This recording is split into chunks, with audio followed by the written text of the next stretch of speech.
Yo, it's soccer over there. We're live. Grab a beer, grab a beverage, have some fun. John's not grabbing as cool of a beverage. What is he grabbing?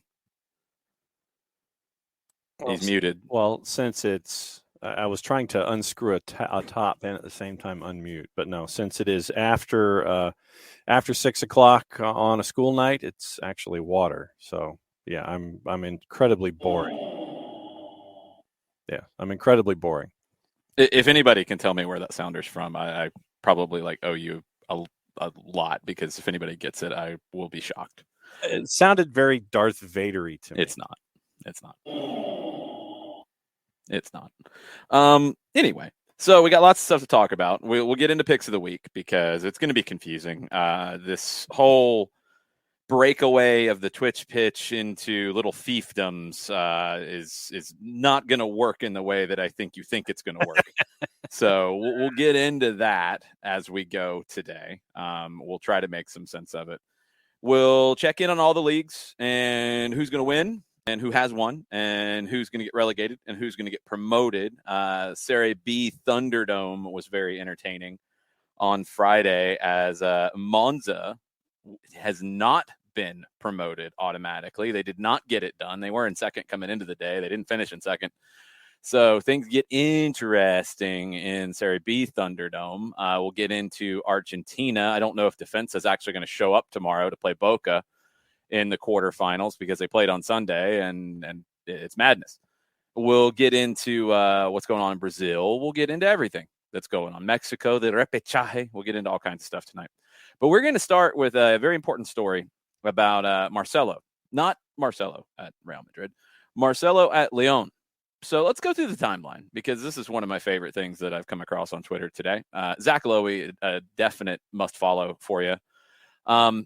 March 30th, 2021, Lyon renewed Marcelo's contract for 2 years until 2023.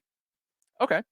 January 26th, 2022, Lyon and Marcelo mutually rescind the Brazilian defender's contract. Last appearance was on August 15th of 2022. Scored an own goal in a 3-0 loss versus Angers. Yeah, that's good. Marcelo joined Bordeaux on a contract through the end of the season. He started in their 3-2 defeat to Lons under their interim manager, started again, scored an own goal in their first game under a new manager. 1-1 draw versus Monaco. Only Damian De Silva has scored more own goals than Marcelo over the past 15 seasons. But that's not all. No. We found out why Marcelo was removed from the Lyon squad. It wasn't because of the own goal. Marcelo, according to L'Equipe, was permanently removed from the Lyon squad for farting in the locker room and laughing about it with teammates. No. Juninho didn't really like him all that much anyway and decided to take the opportunity to remind him of his disastrous performances and banned him. They started ripping him in the locker room and laughing about it, and then they just said, all right, we've had enough of you. You score own goals and you smell. Get out. Wow. Yeah. L'Equipe with the hard-hitting news in France. Yeah, in more than one way or another. John, don't even try. You're going to get yourself in trouble. You have a bad habit of that. Oh, man. I mean, elevators I've heard of, but this is the first time I've heard of locker rooms where that has happened. What? You've never heard of it in a locker room? Not to this extent where you've been banned. Have you been in a locker room? Oh, very much so. Hockey funk is a funk all of its own. Like what? Like this happens in locker rooms all the time. But when you're scoring own goals and you are doing this, it's you probably should cut the jokes. Yeah.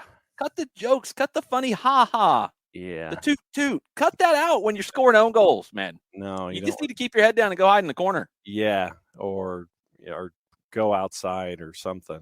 No, just don't do it. Just don't do anything to bring attention to yourself. That too. You're scoring own goals at a rate nobody's seen before. Don't do anything to make people look at you. No. No, just leave. Get in there early. Put your work in. Get out of there. And don't bring attention to yourself. No, and that certainly doesn't. It did. It did bring attention to himself a lot. And it's bad attention. And then they're like, oh, we don't like you anyway. Get out. Get out. out. All right. We're waiting on Nick, so that means it's time for John to tell us all about England. Well, it appears that Erling Haaland is close to his move to Manchester That's City. not purely an England thing. You don't get to claim it. Okay. Something else. All right. Well, then we'll go into. You don't get like fun news from England for the segment. For sure. All right. Well, then we'll go into the playoffs in the lower divisions. You want to do that? Because that's specifically Thunderdomey. It can be. Okay. It can be. Sunderland beat Sheffield United 2-1 in aggregate in the League One playoff semis. They already played 2 games. Yeah. Okay. And so they are headed toward the playoff final. A late Patrick Roberts goal sends Sunderland to play the 6th seed. And this was part of why I was just having this discussion with you before the show in League One, because the 6th seed in League One is Wycombe Wanderers.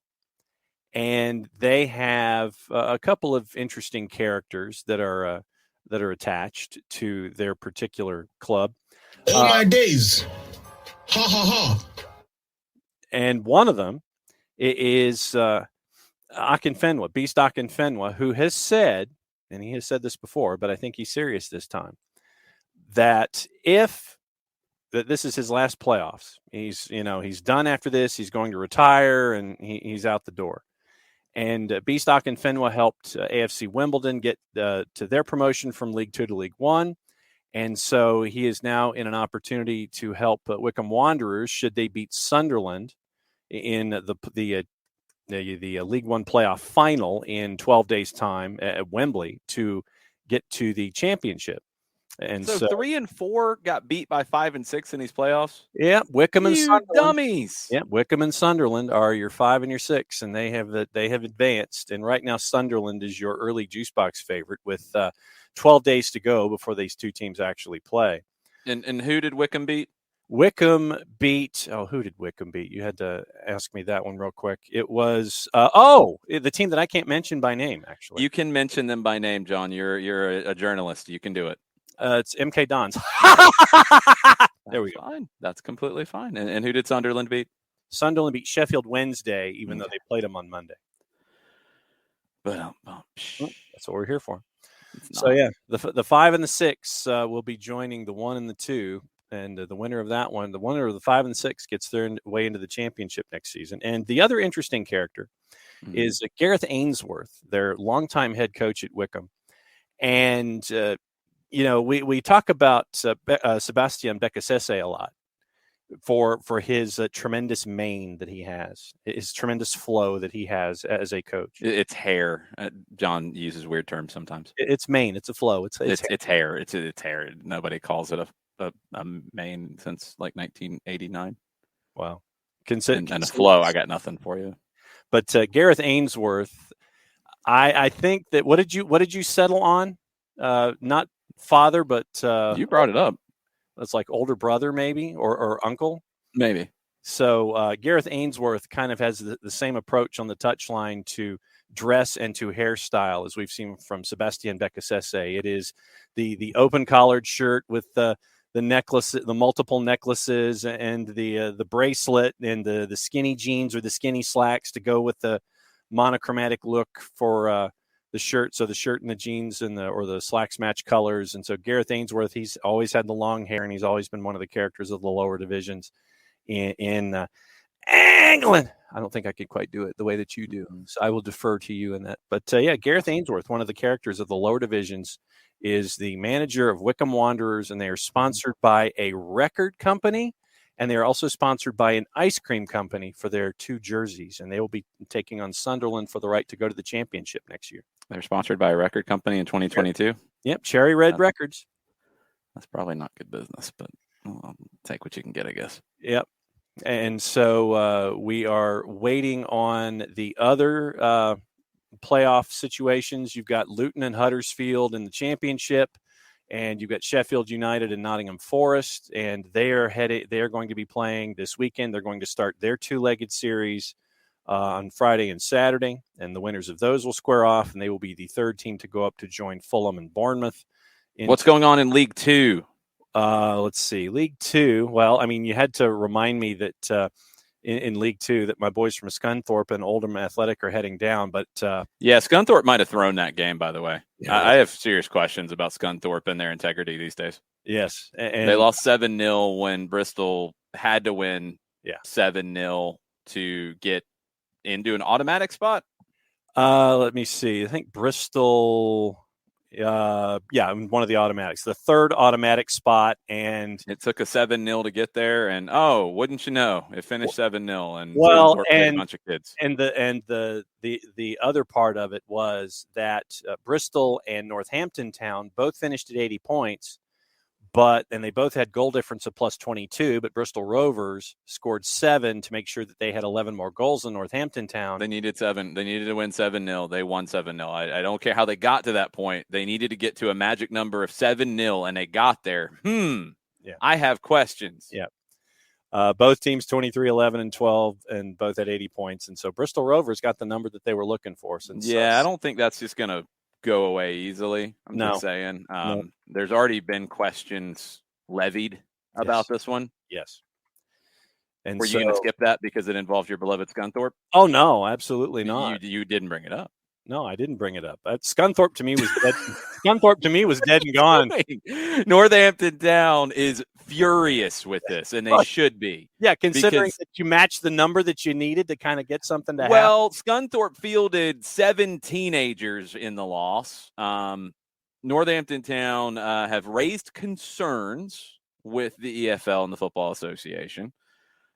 Because of what happened. Northampton Town's supposed to play Mansfield in the semifinal first leg on Saturday. Mm-hmm. Scunthorpe made 3 changes from their previous game. Second-year scholar Oliver Lobley had an own goal that gave the Rovers the lead.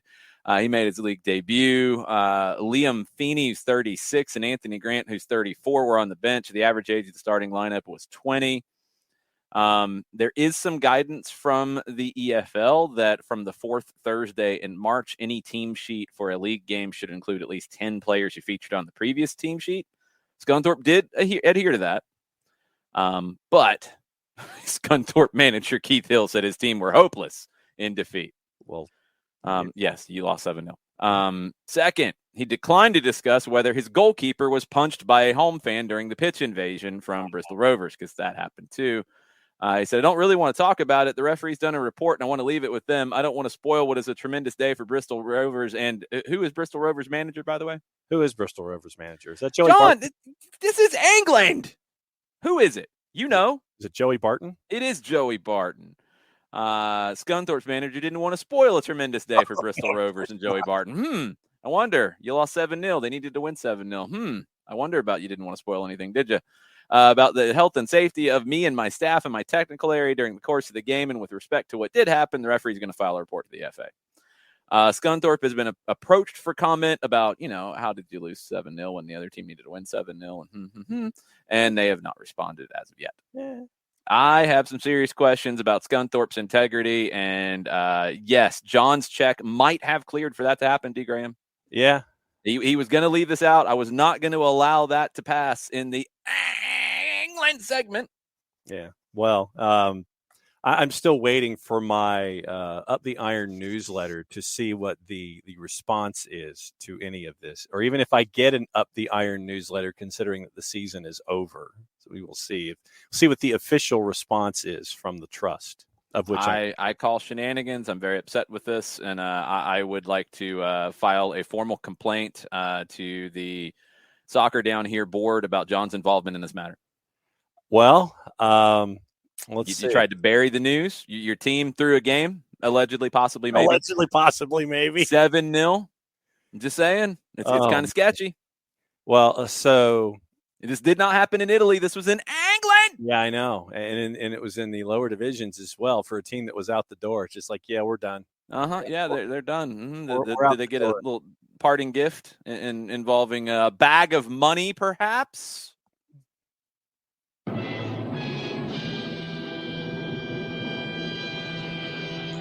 frankly, that wouldn't surprise me one bit, considering how unwell off financially Scunthorpe United is right now. Well, you got to do what you got to do. Speaking of which,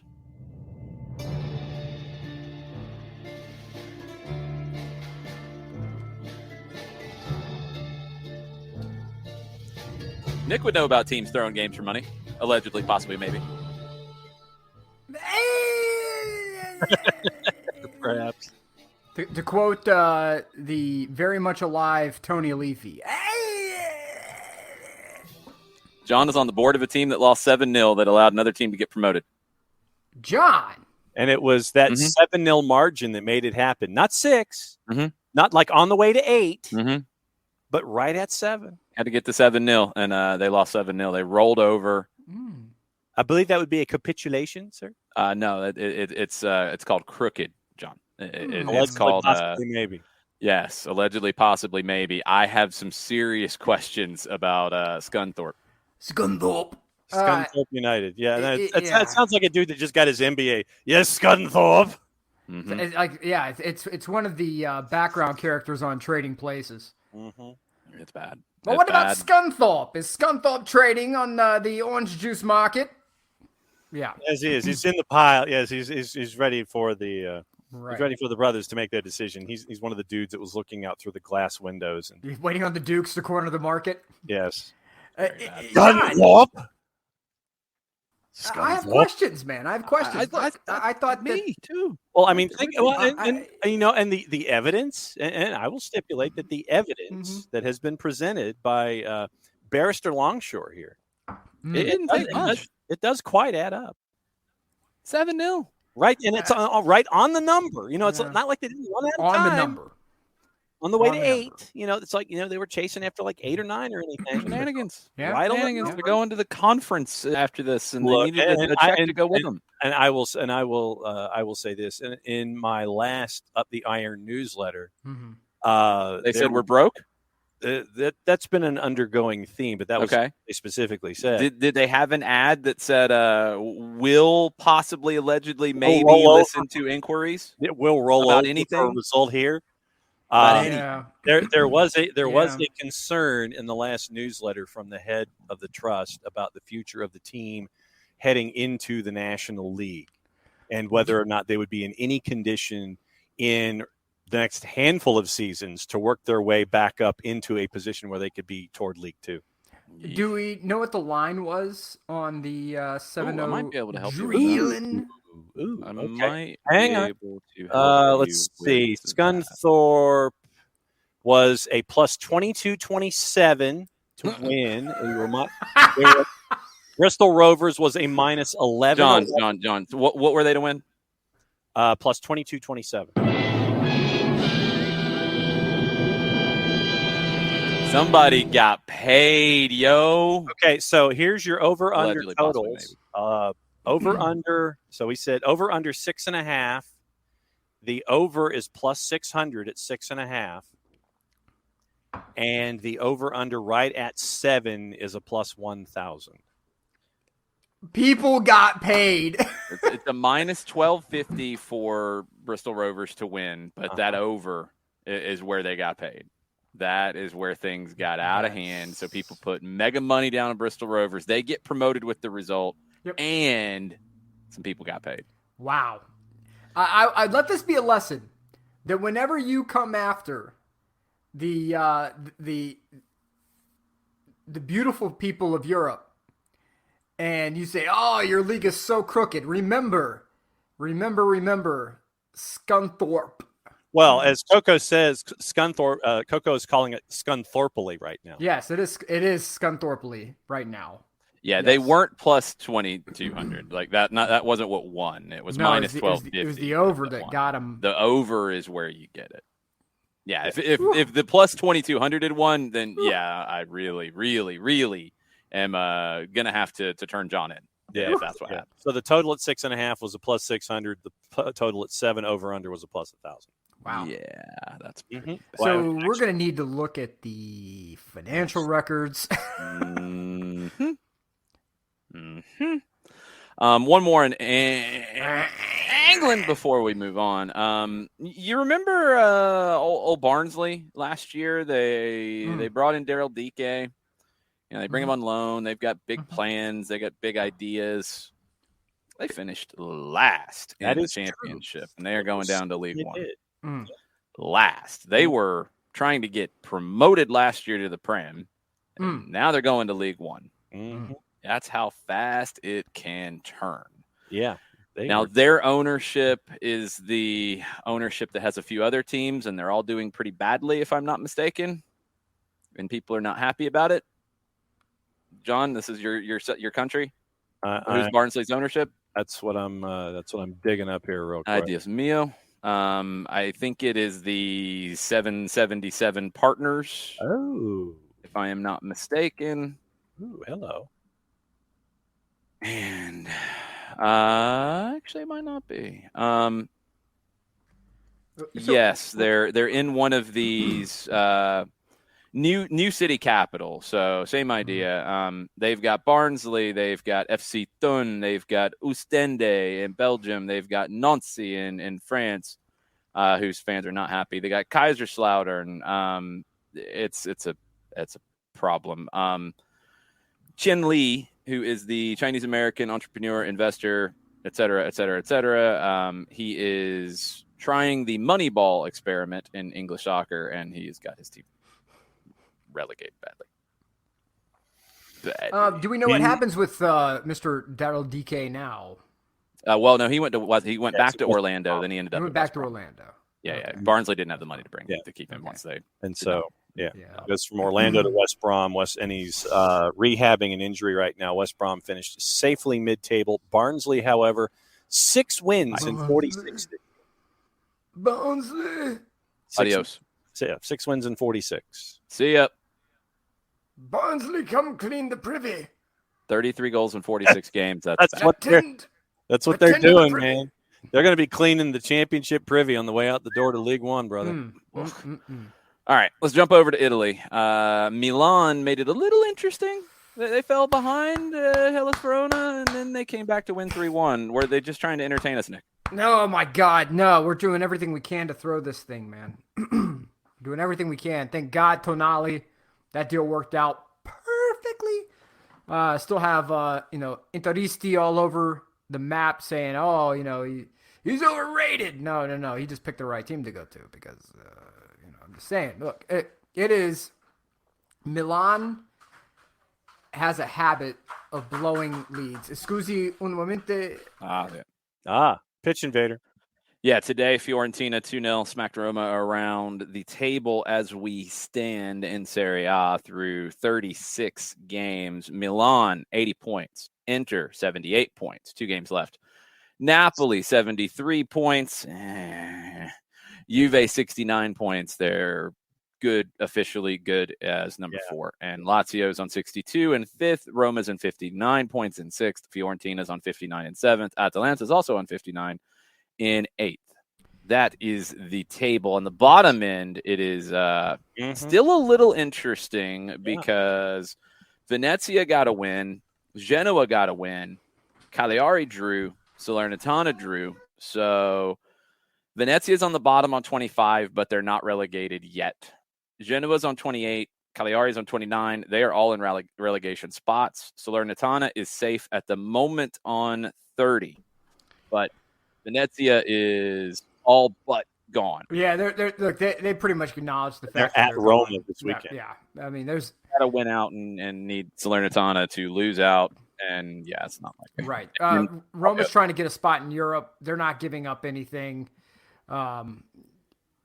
Venezia they made a series of miscalculations.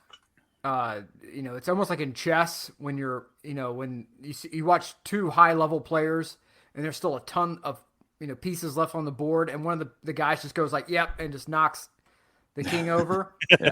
And everybody's looking at like all the newbies like, what just happened? It's like, like I figured out, the guy, there's 8 moves left and I'm beaten. I have no way out of this.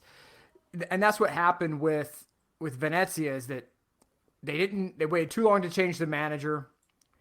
They waited. They did not invest enough in the squad to be competitive at any level of Serie A. They have a Serie B squad in Serie A, and there are Serie A squads in Serie B who are just waiting for the knife fight. And this is the drop that Venezia does not want. And if you want stability in Venice, this is not what you want. It's what you're dealing with. Really, they need to get Mazzari. They need to get, they need to make a couple of key investments in attacking players who are not, playing hot and cold. And I'm trying to find a remotely non-profane way of saying it, but guys who are, they're either super ice cold or they're super hot. It's one of the two. They waited so long to get this ship righted that at this point it's like the Titanic. There's too many watertight compartments that are filled. The ship's going under, and they're just kind of like, thanks for buying the kits, you guys. See you in a year or two.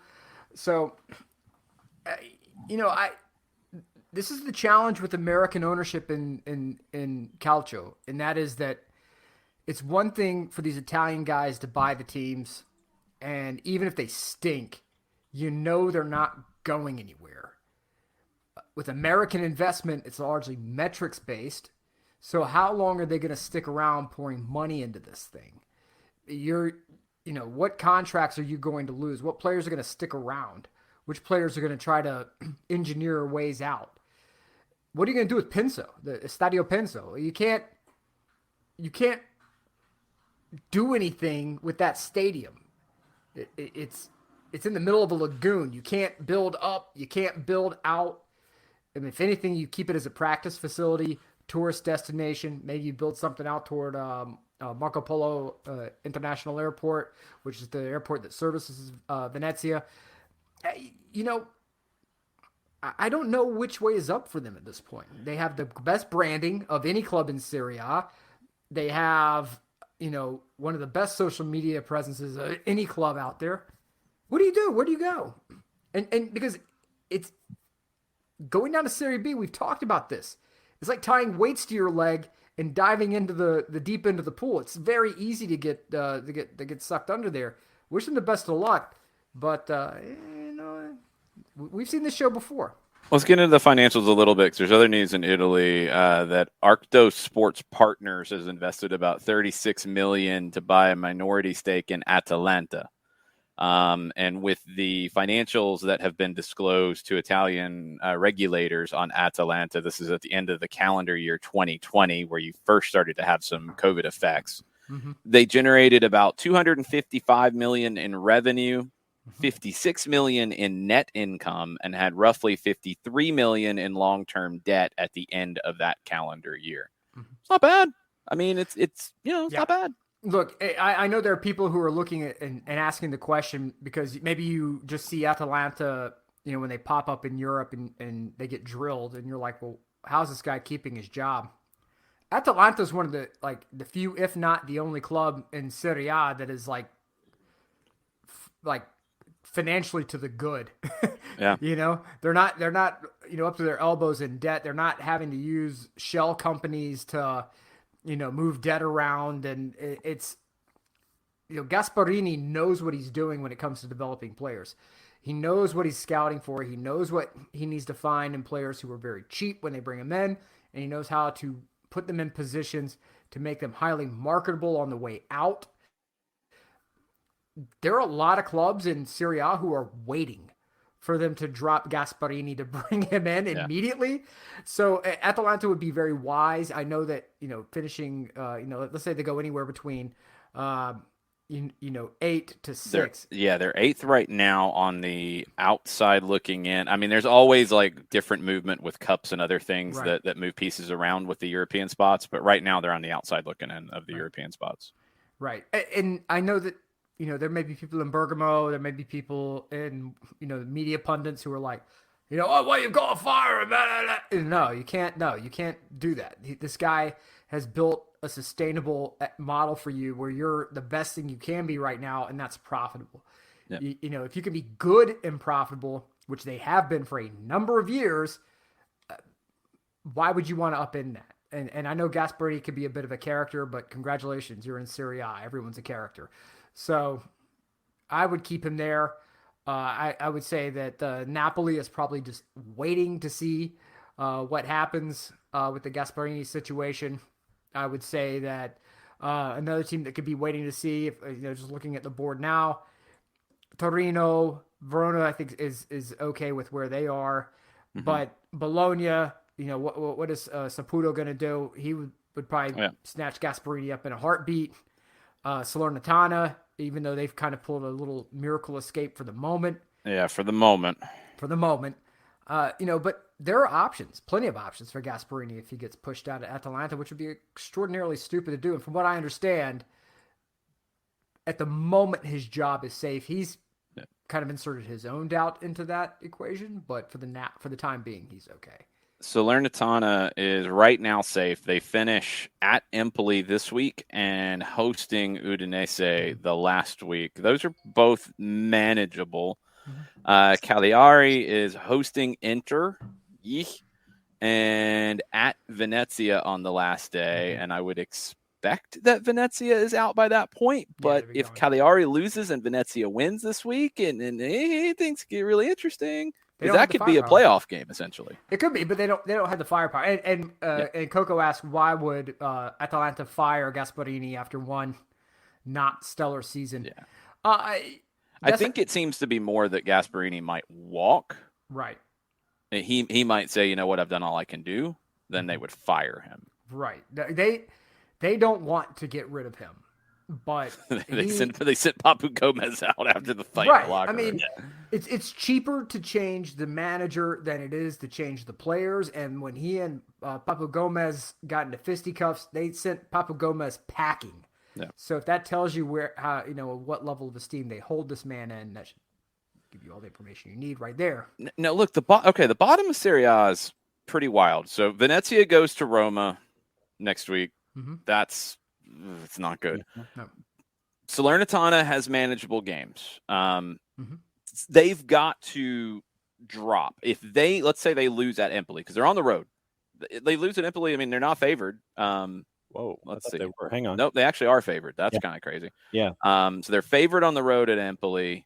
I guess it's just the idea that Empoli's got nothing to play for, but that still seems a little odd to me. Hey, Nick, what's going on with your black helicopters over in Italy? I have questions. I have questions. Look, we're the nation of black helicopters, superstition, and everything else. So let's say Salernitana loses on the road. It's definitely possible. Let's say Cagliari loses at home to Inter. Definitely possible. Genoa's at Napoli. Yeah, they're not going to be favored there at all. And Venezia's at Roma. So everybody could lose, which would eliminate Venezia. Yes. That would eliminate Venezia. They have to win this week. And then you're going into a last day of Salernitana on 30, Cagliari on 29, Genoa on 28. Salernitana's at home on the last day to Udinese. Cagliari is at Venezia, who have to win for that game to mean anything for them. And Genoa is hosting Bologna. Do you think Salernitana stays up? Yes. Okay. I kind of think so too. I think they do. It seems to fit for them to stay up. If somehow Venezia gets a win this weekend, then we have Thunderdome, and I will be thoroughly entertained. Yes. Look, is there a more competitive league outside of, in Europe, I'll put it that way, than Serie A right now? Like at multiple levels. There's not. I mean, no, there's not. Serie A, Serie B, all exciting, all crazy, results, everyone has to, there's no one right now who's like, okay, we could sit back and not do anything at the moment. If you're Milan, you need, this weekend, you need a win and an Inter not win. so a draw It's or a Cagliari. loss. Yeah. I mean, come on. But from the top all the way back, and even in that little group there from Roma, down to Atalanta, they're all tied right in there. So one win, one loss, one draw, and that entire midsection right there starts flipping around. It's absolutely bonkers. And even at the bottom of the table, like we just discussed, one win, one loss, one draw, and the entire complexion changes. I think it will end up. I think Serie A will end up as it is, with the winner being Milan. I know you're not going to say that, Nick, but I think they're going to get it done. Yeah. And I think the bottom is going to finish 16, 17, or 17, 18, 19, 20 as it is. I think Salernitana will stay up. On the Serie B side, because we talked about that last week, Monza lost on Friday.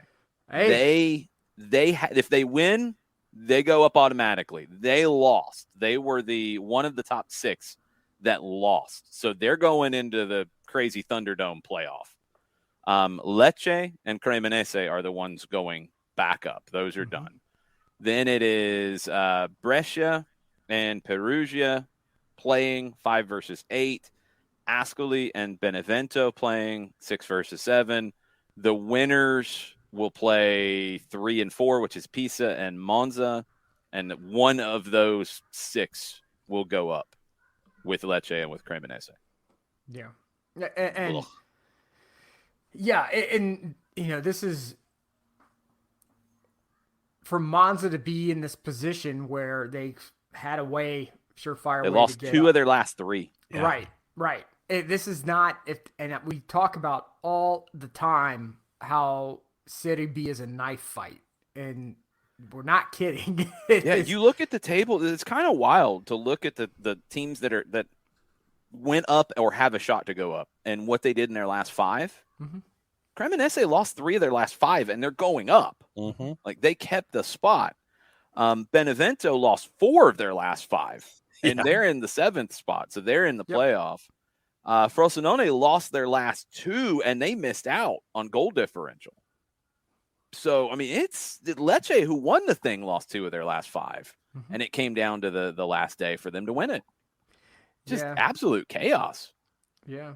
And that's what's so crazy about all of this, is that for the first time in a long time, Serie A is so in Serie B are so incredibly competitive, because every team now has worked to deal with financial constraints in a way that this is the most level of a playing field I think we've had in both divisions in a long time, where even Juve, the mighty Juve, has had to recognize financial realities for the first time.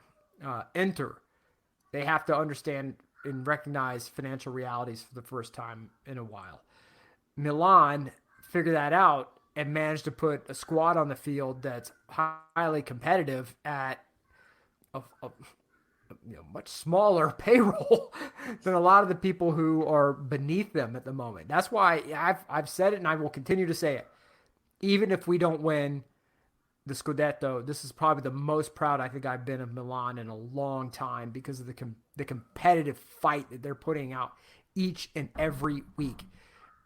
They go down a goal, and then before you know it, Tonali brings some sort of miracle magic into the game. Rafael Leao starts, figuring out, oh yeah, I am a good player, and starts playing like one. So it's incredible what this team's been able to do. And Pioli, has credited Zlatan for what he said. Zlatan pregame was in the locker room, was like, look, they will remember you if you win a Scudetto. So they remember you if you win titles. So let's, it's in our hands. Let's go do it. And, people in MLS can clown on Zlatan. Zlatan is the best player of all time in MLS. Yeah. Clown. That's fine. Yeah, he can be the jerk. He can be the villain. He can be the heel, whatever you want to call him. He can be a dirty player. But wow, I don't care, because he has rallied this Milan locker room in a way that I didn't think was possible. So between him and Pioli, good cop, bad cop, he is home. Sean, he is home. I was going to say that. AC Milan is his home, and so he's, I love the fact that he's still doing this in a diminished role. He's still doing this, and I love the fact that you have Olivier Giroud and sorry, and they started talking NHL over there. Yeah, it gets out of hand sometimes. So, Olivier Giroud, like talking about, I'm so grateful. I was looking at maybe going to Inter and that sort of fell apart. And then God made moved mountains away. I'm end up with Milan and it's the greatest thing ever. Like I haven't seen this out of Milan in so long. I haven't seen somebody with the bite of Tonali and that sort of clutch gene that he's brought to the team. I wish to God Mancini had played him in qualification, but we're on vacation. We're happily vacationing now, so I'm okay. Okay, we got to get into one thing, and then we've got something very important we have to talk about. Oh God! So now Serie A, because Italy does have some wild promotion relegation stuff. Serie A is right there with it in terms of the relegation fight. Yep. We talked about the situation with Sampdoria, Spezia on 33. So they are still in it. Salernitana's on 30. Cagliari's on 29. Genoa's on 28. Venezia on 25. Should teams finish level on points, it goes to head-to-head. That is the first tiebreak. Head-to-head, not goal differential. Right. Second tiebreak's goals, not goal differential. If those are level, then it's goal differential because Italy wants to do things differently. Right. And then if it's all level, a Classifica Avulsa is drawn up. That's essentially a mini leagues. They take all the other results out and just the teams that are tied. They just take those results, and whoever stays up out of that. So it is a little more complicated than we laid out because Sampdoria and Spezia still have work to do, although they're in pretty good shape. They have a 4-point cushion. Yep. Yeah, So- 15th. You're in 15th and you still have work to do. Yeah, that's good. I mean, It's very good. I get it. There are people who are like, "Oh, Premier League forever," and they're like, "I love the Premier League," like I get it. Golly gee willikers, I'm so thrilled that Liverpool's doing what they need to do. Lucky upstarts. Yeah. I hate, City's the greatest of all time. Blah, blah, blah. Look, man, I get it. You love your teams. You go to bars and you love going to like a Liverpool bar or a United bar or whatever, an Arsenal bar, and they're probably doing heavier drinking at the Arsenal bar than some of the other ones. But especially if they beat Spurs midweek, then it'll be St. Tottenham's Day, and then they will be drinking. There you go. So it'll be a celebration drinking. But I just keep saying that over and over and over again, and since day one of this show, I've been trying to beat the drum for give Serie A a shot because the games are now wildly entertaining. I mean, they're nuts. Hi, Valerio. Yeah, hi, Valerio. Ciao. But it's brother, you are up late, my friend. You are up very late. I hope you're doing okay. But give Serie A a shot. It's exciting. It's fun. It's incredibly competitive. And what's great about this league is that you can have Empoli or Bologna going against Milan, Inter, Juve, Lazio, and it'll end up like a highly contested game. You get the Hellas Verona Milan game. Yes. I mean, that was a good game. Yes. It's an incredibly fun league. Yep. And not to mention that, in the right, if you catch the right game, the views surrounding the stadium are just, wow, that's beautiful. I will be checking out. I was keeping up with the scores. I didn't go full degenerate on Friday to try to actually find the games in between getting ready for high school state championships. I didn't go find dodgy websites, but I was keeping up with all the scores. So we get to this playoff final to see who goes up. I might be all in on that. Yeah. That would be very entertaining. I may have to get Fox Soccer Plus if they can commit to actually showing the City B games. Yeah, we'll try to check and keep up with it. I know what I have on the schedule right now is on the 12th on the relegation side out of Serie B. I guess. Coco, speak to me. What is this? Do 3 go up or do 3 go down? No, I guess 4 go down because Cosenza and Vicenza are playing off, and that's on the 12th. And then Ascoli Benevento's on the 13th. Yep. and Brescia Perugia is on the 14th. So that's the 5, 8, 6, 7 games. Yeah, and look, you do not. You think dropping from Serie A to Serie B is a knife fight? Think about Crotone. Wait till you get into subdivisions of Serie C, and I mean, it is unbelievable the ferocity of some of those games. And I go back to the Catania Virtus Francavilla game that was just, I was shocked. You have Catania, a team that was going to be, shut down in a little over a month's time, playing like, their lives depended on it. And then you had the Virtus Francavilla that was out there just going nuts as well. Everybody was hyper committed to, the Calcio Catania badge is gorgeous. Oh my God. So I'm trying to find and scarf up anything I can get, because when we were there, you couldn't find anything. I found one discount sports store that had a stack of Catania shirts shoved under a clothing rack, and they were in the Duchess's size, and I was able to get one. So they were like €3. I'm like, come on, guys, please. I mean, just looking at Serie C right now, Palermo's in there. They won a playoff game, so they're advancing. Pescara is a team that I've heard of. I know they've been in Serie A not that long ago, right? Mm-hmm. Yeah. Avellino's an old famous club, right? Old, very old, but they've been. I mean, it's been a while, but they've been time. Up. Those are teams that are still left in the playoffs in Serie C right now. Padova. So. Yeah, Padova. Yeah, look, they were only there for a minute. Yeah, it was for a minute, and there were stories of Alexi Lalas playing. Even when I was in Padova, and the minute they find out you're from America, immediately they're like, Alexi Lalas, and then they talk about they have in Catania, in Padova, they have this unbelievably gorgeous park, unbelievably gorgeous. It's surrounded by a moat.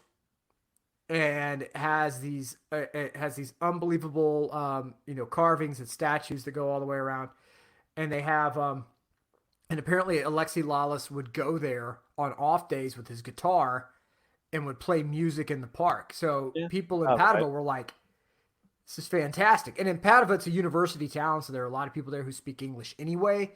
So he could have conversations with people. The restaurants there are absolutely, of course, amazing. But, Padova's a side that has fielded a lot of talent. There's virtually no side, I think, in Calcio that has organically fielded as much talent as Palermo. And Palermo is in the situation they're in because the previous ownership was psychotic. I mean, firing, they went through 41 managers and an 11 season period where it was we're going to fire you. We're going to hire this guy. We're going to fire 40 him. managers in 15 years. There we go. Okay. So I wasn't terribly far off. No, that's insanity. Yeah.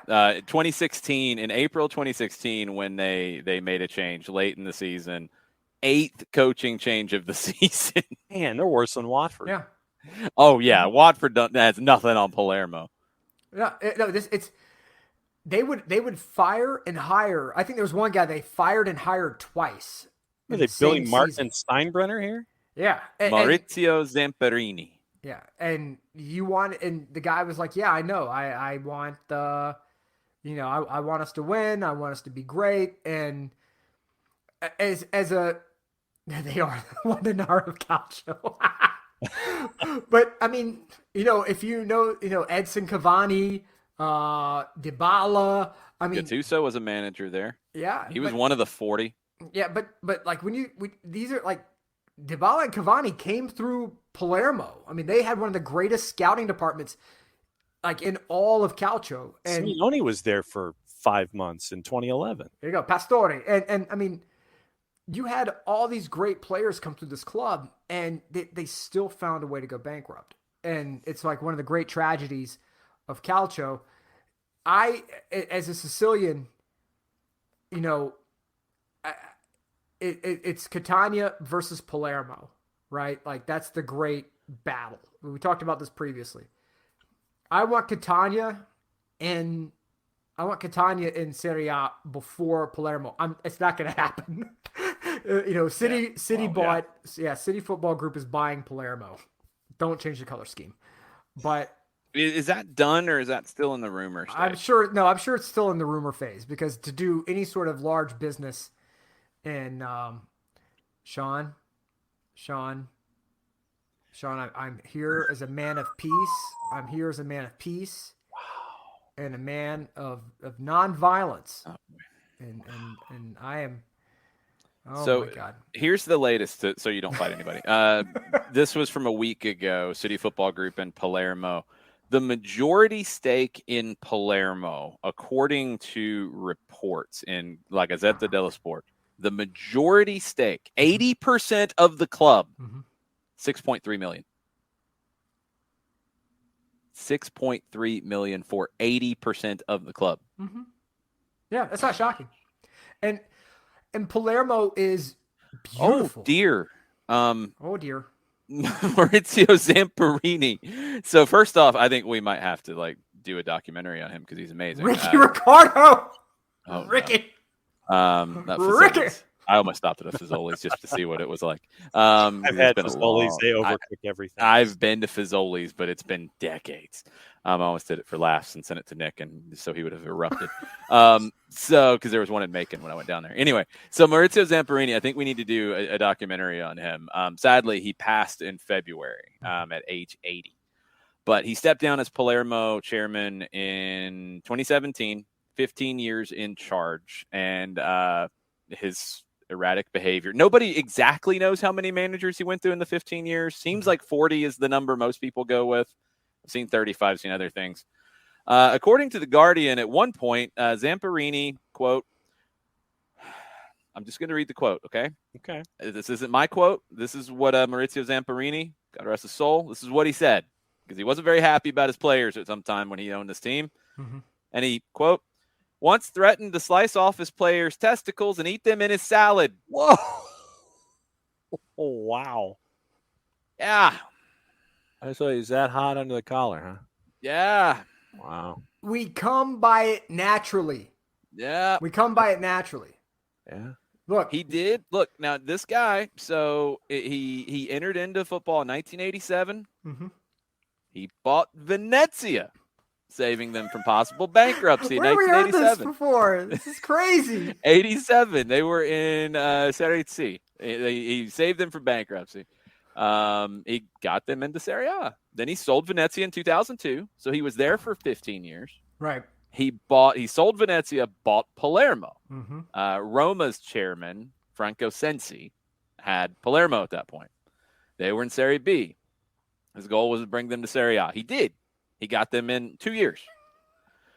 Now, he was also suspended for involvement in third-party ownership. He was suspended for a year. It was shortened to 5 months. Mm-hmm. And then he stepped down when he sold Palermo after his 40 or 35 or whatever managerial changes and threatening men's testicles. He sold to an unspecified Anglo-American fund in February of 2017. Okay. In July of 2017, Paul Baccaglini, he resigned as the chairman. So the club goes back to Zamparini because they didn't have the money to actually do the deal. Mm-hmm. So he becomes a member of the board of directors. There's no chairman at this point. They finally appoint somebody. He recognized that he was not helping things. So he sold it. His mercurial nature was not helping things. Yes, he sold it. They didn't have the money to do it. So it goes back to him. There's a board of directors. He's just on it. He's like, I don't want to be the chairman anymore. You don't want me near this thing. You don't want me near. You don't want it. So then he finally sells it to an unnamed London company in December of 2018 for the, quote, symbolic price of €10. €10, Palermo. In 2018. And now they're going to go for $6.3 million. I mean, look, hey, there's a story. If you go to Sicily, you will see sculptures on steps and on patios where you have it's a beautiful woman and a heavily bearded man. And it's the Sicilian woman and the Arab man. And the story goes that during the occupation of Sicily by the Moors and by the Arabs, that an Arabic man fell in love with a Sicilian woman, and they spent many evenings together doing what grown folk do. And one day, the Arabic man says, "Hey, honey, it's been great, but we're pulling out and I got to go home. Got a wife and kid back there, you know. It's been great and wonderful." She's like, whoa. I thought you were going to stay here with me. Like, we've been spending all this time together doing what grown folks do, and you're telling me you're going to pick up and go home? And he's like, "Oh, baby, that's just pillow talk, baby. That's just pillow talk." And so she cuts his head off, cuts the top of his head off, scoops the brains out, and plants flowers in it and puts it on the front porch. Well, hello. So, you know, in the Godfather, you know, Michael Corleone says, he gets told the advice that Sicilian women are more dangerous than shotguns. And I'm just telling you that. What do you mean I'm talking about people getting decapitated in Sean Vigari. You're talking about going to sleep? Come on, man.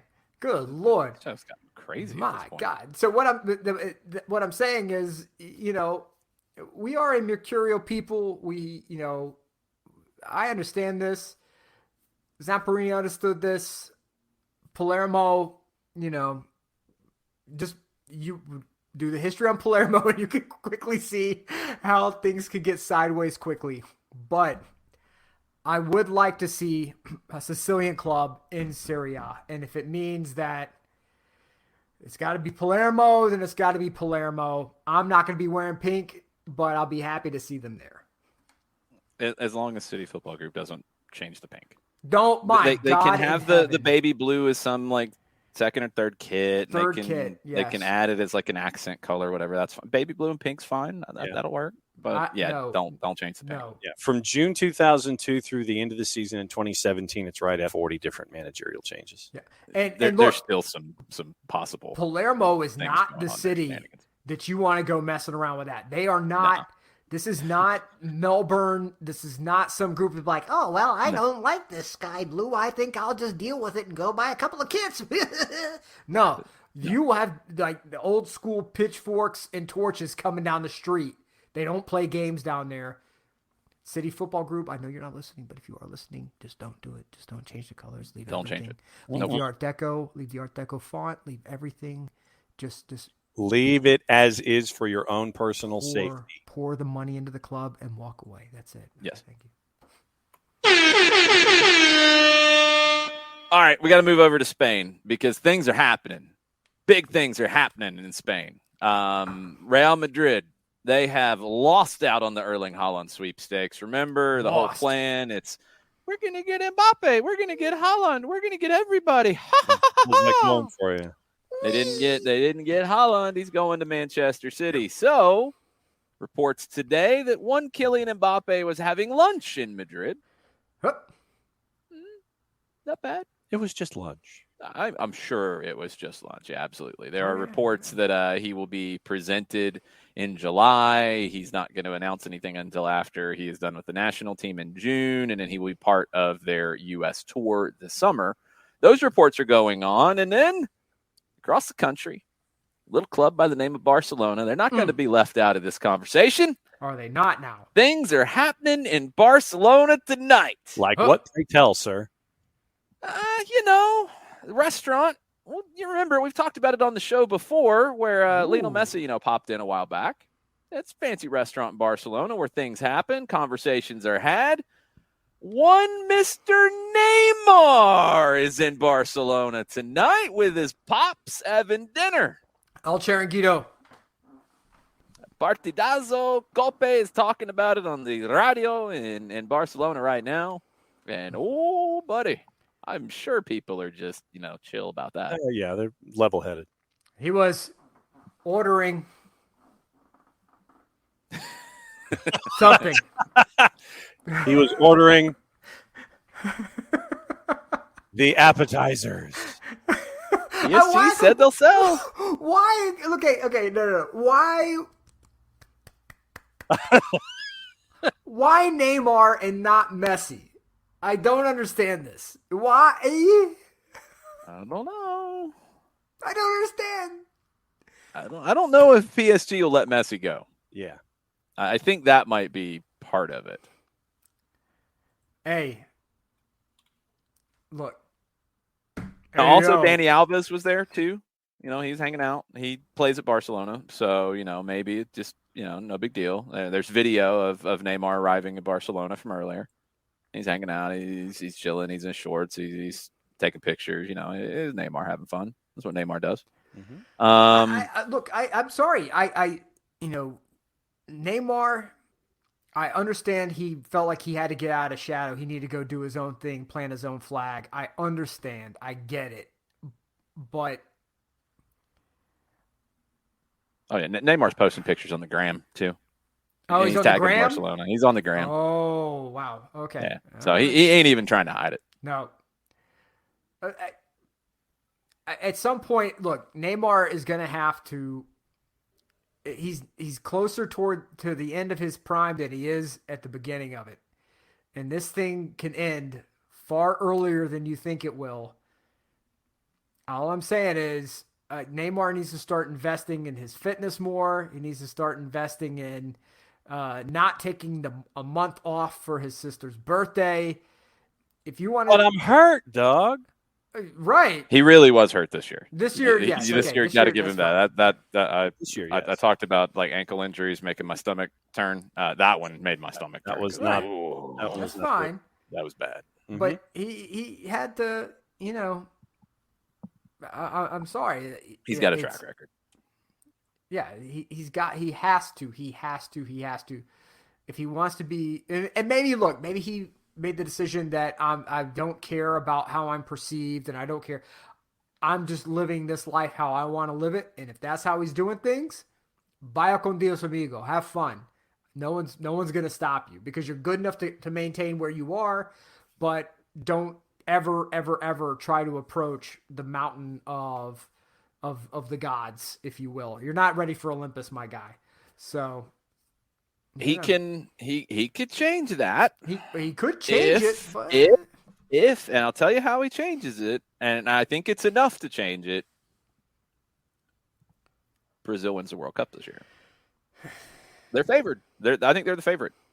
I think they are. The other thing that's interesting, so of course he's having dinner with Dani Alves. Dani Alves had to leave early because he's got a game tomorrow. He's just popping in for dinner. But FIFA Plus, which we've talked about before, the Ronaldinho doc on there, you gotta watch it. It is outstanding. They are doing a series on Dani Alves, which will be pretty interesting. Dani Alves Brett. Dani Alves is what's up, Brett? What's up, Brett? Dani Alves, the most decorated player in the history of the sport. Love Dani Alves. 46 championships. Man. But he does not have a World Cup.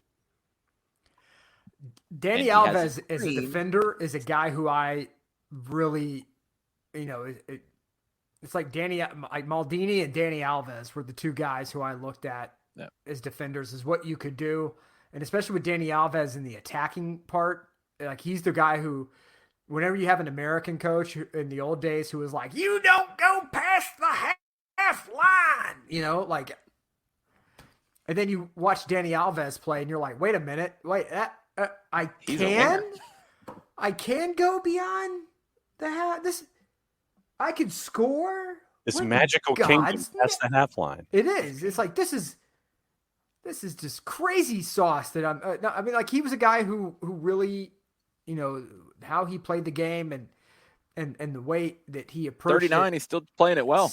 That's what's crazy. At a stupid level. This documentary series, so it's going to be 6 parts. It's kind of a fly on the wall thing, following from his time leaving Sao Paulo, where I don't think he got paid, and he was playing the drums, and things got weird, and he wanted out, and he got out, and he ends up back at Barcelona. So it's got that. It's got him training. It's got motivational meetings with players with previous World Cup experience, including Cafu, which will be pretty cool. Down with that. Alves and Cafu hanging out, talking. I'm down with that. So this, I guess, is either about to start or is already underway on FIFA Plus. So 6 parts. I'm definitely going to be checking this one out.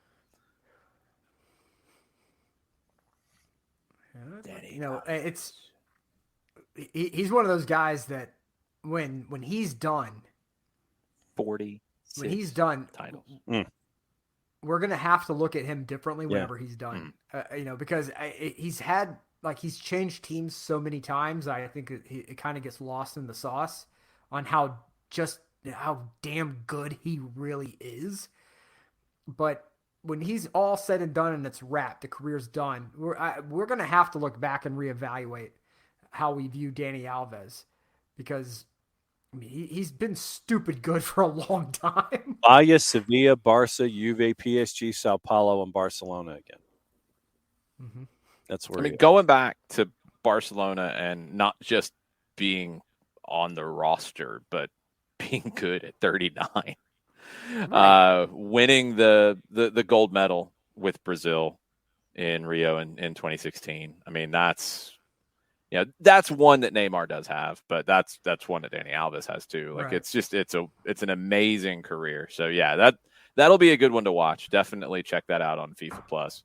Let's bounce around some of the other stuff really quickly. In Brazil right now, you've got action going on.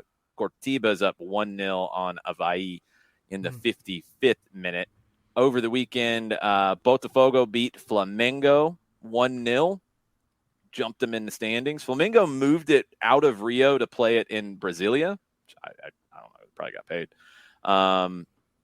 Botafogo scored early in this. They go into 5th place, 8 points through 5. It's still really early in Serie A. Flamengo won the title in 19, won the title in 20. They're all the way down in 14th, which is not good. Mexico, the repechaje. And so now we have the Liguilla ready to go, but the repechaje. Cruz Azul, penalties, they advance over Necaxa. Atlético San Luis, penalties, they advance over Monterrey. Puebla, penalties over Mazatlan, 3-2. 3-2 on penalties, John? Is that what you're writing here? Okay. Yeah, 3-2 on penalties. Okay. The Kraken, Mazatlan, they missed everything. They put up in Nashville. Yeah. Chivas over Pumas, 4-1. 2 goals in the final 10 minutes. Pumas lose the CONCACAF title on Wednesday, and then they get bounced in the repechaje, and their season is done. They said, look, and they went all in on CONCACAF. The repechaje, this loss shouldn't really matter. I mean, it's kind of obvious after losing on Wednesday, they're going to lose this. People will make up stories. It shouldn't change anything. I mean, Pumas should just regroup for next season. So the Liguilla, it's Pachuca and San Luis, Tigres and Cruz Azul, Atlas and Chivas, Guadalajara Clásico, and Club America and Puebla, and these will be over 2 legs. It's a Wednesday, Saturday, and Thursday, Sunday kind of setup here. So Pachuca hosting San Luis on Wednesday, Club America and Puebla also on Wednesday night, and then Thursday night, Cruz Azul hosting Tigres, and then Chivas hosting Atlas. Chivas Atlas will absolutely be 2 games to watch. For sure. We have the quarterfinals in the Copa de la Liga in Argentina, and Boca and Defensa are going to play tomorrow. Defensa played yesterday. Sebastian Becasese said playing on Tuesday is nonsense. Well, welcome to Argentina. Racing and Aldosivi is also tomorrow. Yes, it's happening. Estudiantes and Argentinos Juniors on Wednesday, and River Plate and Tigre, the big underdogs, getting into the quarterfinals here. Defensa has said, and they said this yesterday, so I don't know, after their arguments were thrown out, I don't know if they still do it, but they said at one point they're not showing up if the game's on Tuesday. So that could get a little interesting if Becasese is really fired up, or he might just come in all in a foul mood and want to fight everybody. Which could also be highly entertaining. So I don't hate it if that's the result we get.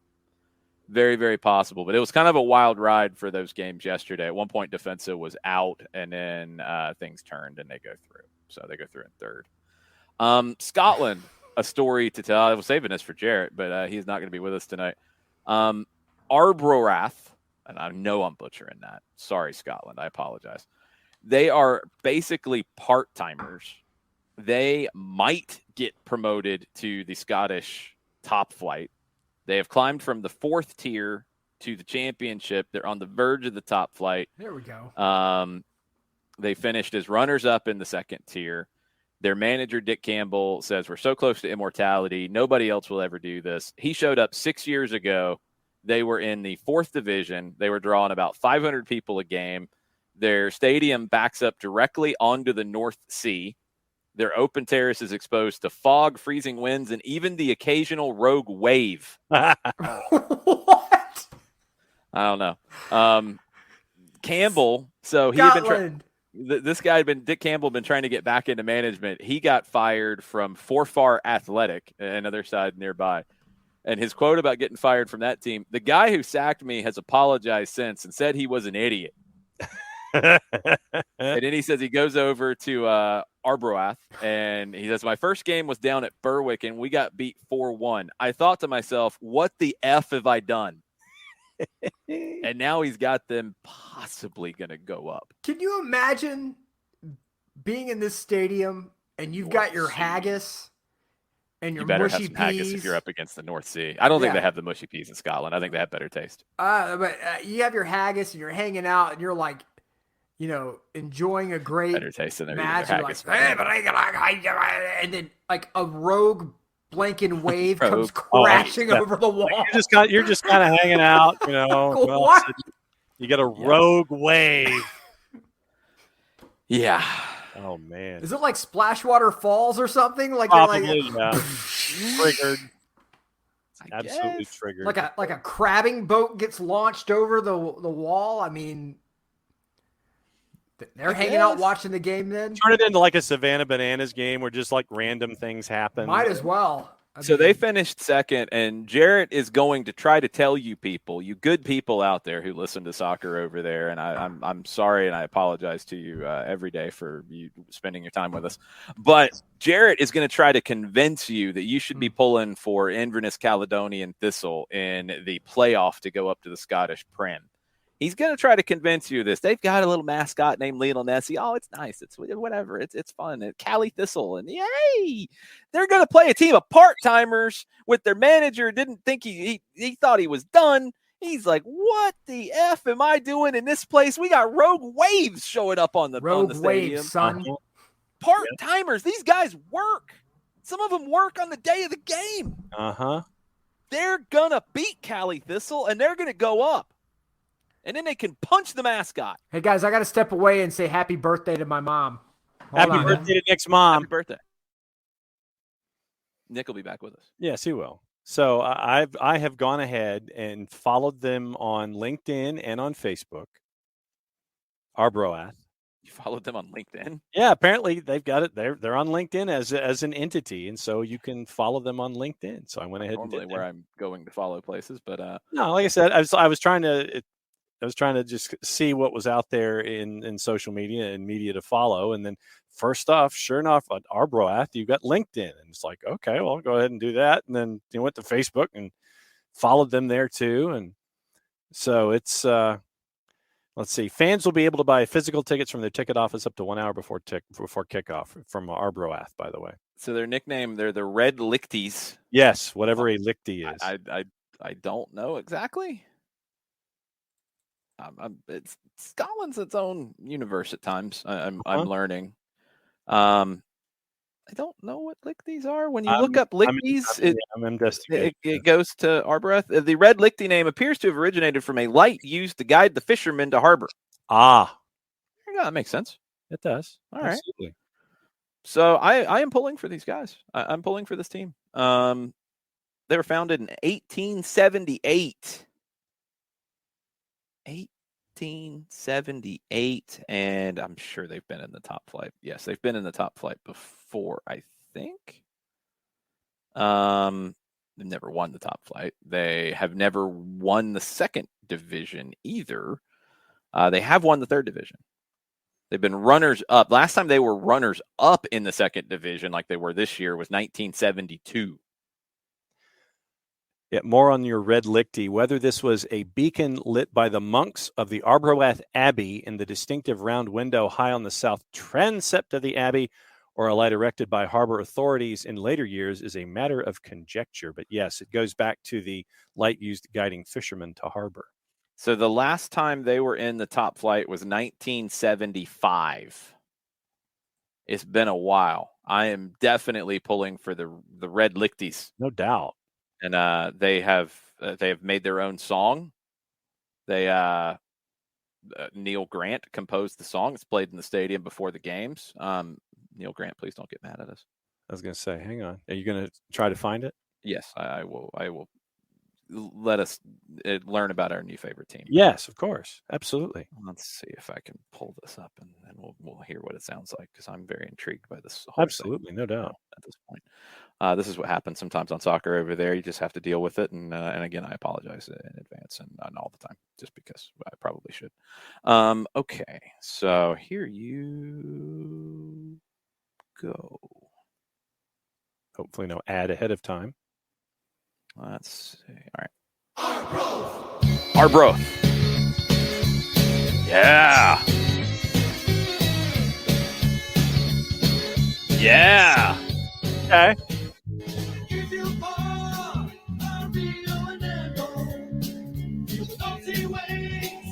They talk about the North Sea waves.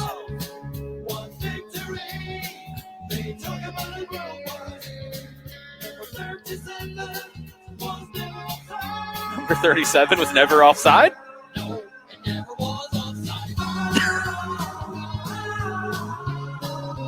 I love this club so much. I love this club. This is my new favorite club. Oh, They that's have now bought tremendous. Chicken and FC. I'm sorry, Chicken and FC. You don't have a song that says number 37 was never offside. Offside. Oh, He that's was never offside. fantastic. The Red Lichties. Yes, I am definitely pulling for the Red Lichties, and I will talk trash to Jarrett Smith about the Red Lichties forever and ever now. And they might have like FC Motown in the U.S. Open Cup. They might have a plumber in goal. It's very possible that they have a plumber in goal. They're a part-time team. There's a piece in, I think it was in The Guardian today about them, if you are wanting to learn more. As you should. You should. You absolutely should. And I would love it if they get promoted. Absolutely love it. So that is your Scottish update without Jarrett, which is always a dangerous thing, but we do our best around here. One other thing in the EFL that we got sidetracked with John's club cheating, allegedly, possibly, maybe.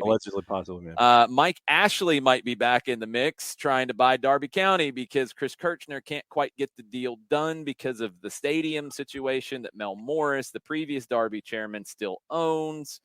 The Derby City Council want to buy it, but it's not done yet. So Chris Kirchner's like, dude, can we get something done?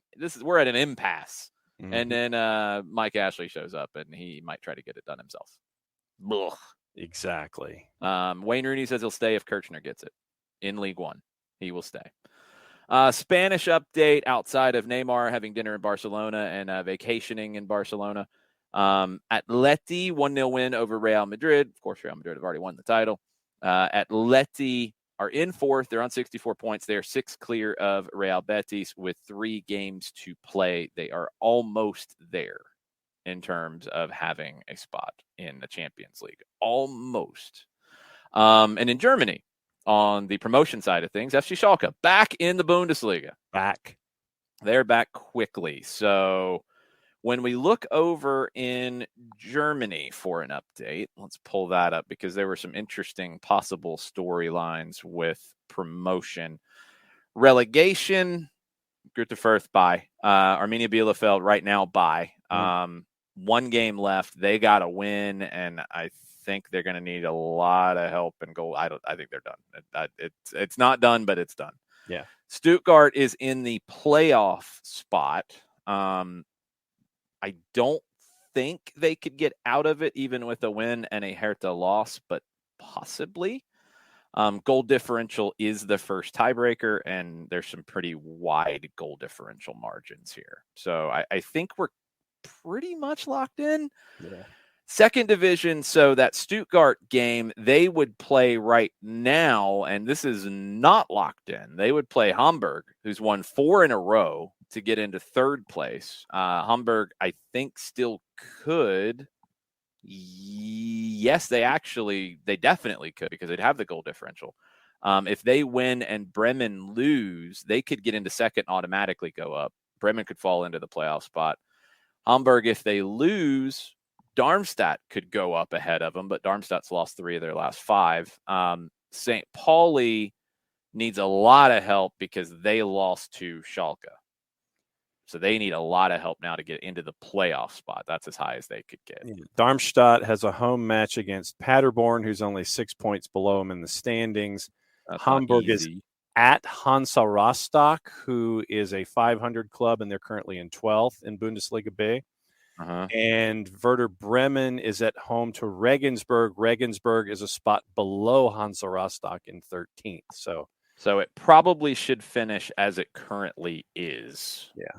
In the table, with Bremen going up in an automatic spot, Hamburg and Stuttgart in a playoff, which will be very interesting, actually. Those are 2 legendary clubs in Germany.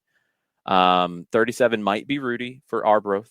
Absolutely could be Fourcard. Maybe the goalkeeper has a dad bod, possibly. I don't know if that goalkeeper had another job, but that goalkeeper was a college student. Sean wants to know who's going down, Leeds or Burnley. I think it's Leeds. Yeah, I think it is. I think so. They're going to have to steal one somewhere, and this early part of the run in, it's been pretty tough. But they're going to have to steal something. Sean only wants to talk about England. We're trying to get Sean to broaden his reach a little. More info about Dick Campbell and yes. Arbroath. Dick Campbell. Okay.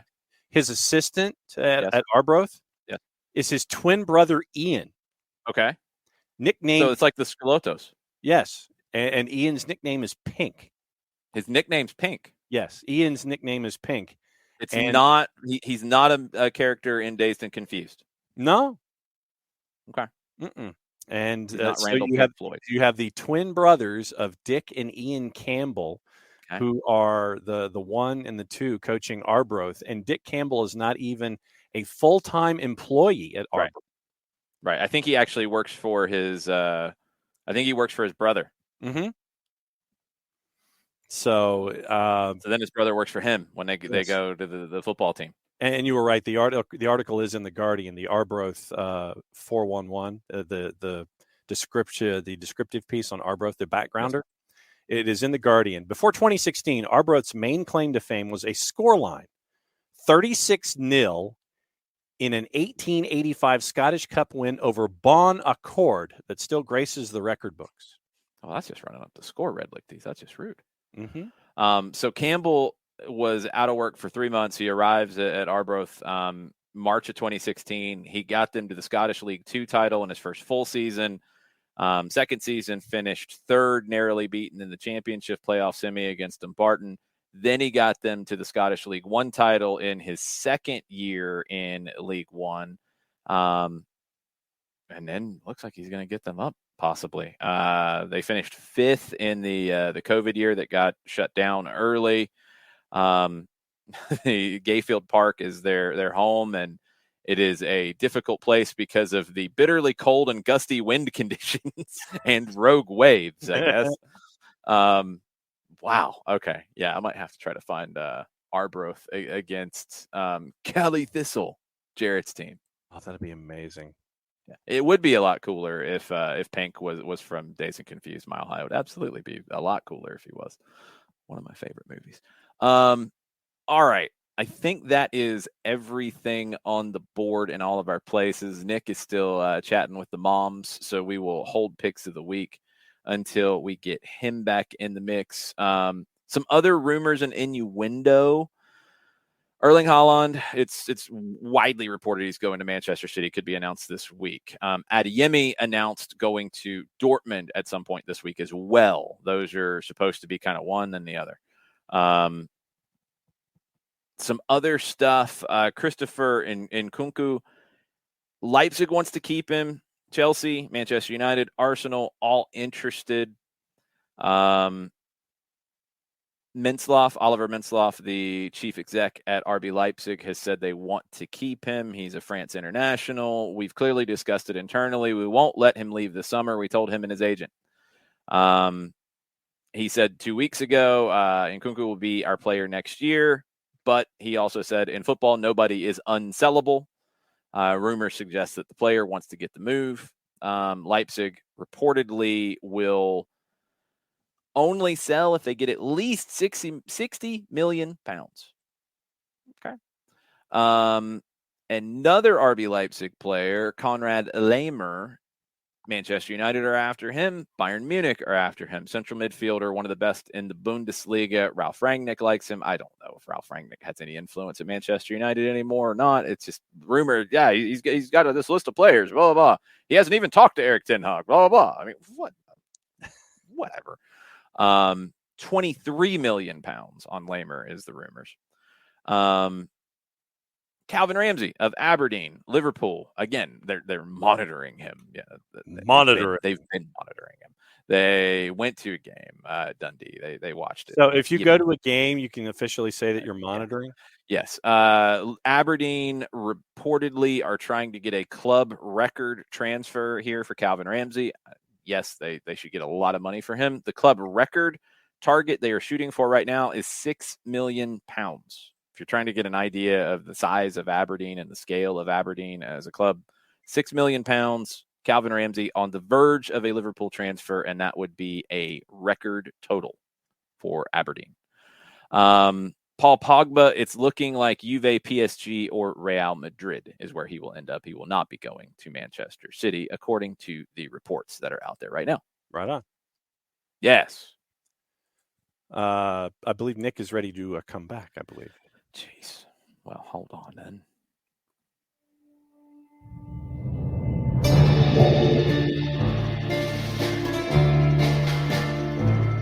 How's the moms? She's great. She says hello to everybody. Hello, Nick's mom. Yeah. And so she says hello from North Florida. So they're doing all right. All that fun stuff. You're going to have to tell her about Arbroath. You missed Arbroath's song, Nick. Oh, it was fantastic. I missed. Oh, okay. They have a song. Okay. I'll read you the lyrics. Please. Their stadium is Gayfield Park. Gayfield Park, our be-all and end-all. Feel the North Sea waves beating the walls. One victory. They talk about it worldwide. I don't know what victory this is, but one victory. They talk about it worldwide. Number 37 was never offside. No, it was never offside. That's the first verse. Oh, I'm thinking that victory might be 36-0 when we were talking about. Kefsy, what's happening? Why are they talking about somebody being offside or not, John? It was 36-0. Are they just being greedy? They wanted 37. That's rude. I don't understand. I'm thinking so. I'm thinking they are might be. This is crazy to me. It's Arbroath. They're going to win. It's a soccer match from 1885 where they scored 36 goals and they should have still talk about somebody being offside. Yeah, in 1880 something. Mm-hmm. Oh, okay, great. They have history, Nick. Do they? They haven't been in the Scottish top flight since 1975. Well, a slug has history doesn't mean anyone cares about it. Hey, I care about Arbroath. They're going to beat Jarrett's Cali Thistle. No, they're not. Yes, they are. Lionel Nessie is. Dude, we've got Lionel Nessie's going to get punched in the mouth. We got twin brothers who aren't even full-time employees that are coaching this team. Look, yeah, they won the 37th goal. Like, great. If you play Boy Scout Troop 773, I'm sure that you can score, 37 goals. But it was a long time ago. Yeah, that was a long time ago. Awesome. I mean, I care more about the price of a tulip in Amsterdam than I do about that mess. But okay. That's just rude. Man. They are not going to get the cold time, obviously, in Scotland right now, so they're not going to get as much of a home field advantage when they play tomorrow in the first leg, but they're at Cali Thistle. They get the second leg. They get the second leg on the 13th, and what day is the 13th? Friday. Friday. So it is looking. Oh, that's not. They're not even going to get anything good out of this. Oh well, the wind is looking like it's going to be 20 miles an hour, so that's not good. That's going to be interesting, but it's going to be like 58 degrees. That's no help. But 20-mile-an-hour winds. Arbroath is an underdog on the road at Inverness. Well, yeah, they should be. 223 to Cali Thistle and Lionel Nessie's $1.25. That might be in the picks of the week. You never know. We'll have to wait and see. Jarrett will not be with us for picks of the week. We are going to make him pick. I will threaten him. Yes, if I need to. Yes. We do have to talk though before we get into picks of the week because the Twitch pitch did something. The independent republics of the Twitch pitch. They broke out into these different fiefdoms, and there's like 10 of them. I thought they achieved peace in our time. No, they achieved peace by making their own picks individually. That's not really peace. And there need to be either 9 or 11 so they can have a majority opinion. No, they don't have majority opinion. You think you're going to have them make a majority opinion, John? Have you seen the Twitch pitch these days? Oh yeah, it's not going to happen. Oh my! So I think we have to separate something here. Sean's gonna have to be careful. I don't think Sean did very well last week, by the way, so he might really need to be careful. I think what we have to do, because the Twitch pitch can't be an entity anymore if they're going to have 10 different people picking or more, depending on who all picks each week. Like they can't. They don't get like 10 different slips to enter in to possibly beat one of us. No, that's not right. No. So in other words, somebody from the Twitch pitch won, and is that what we're talking about here?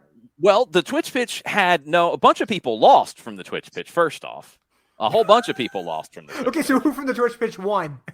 Well, let me look at it and see who it would have been. Would they have won?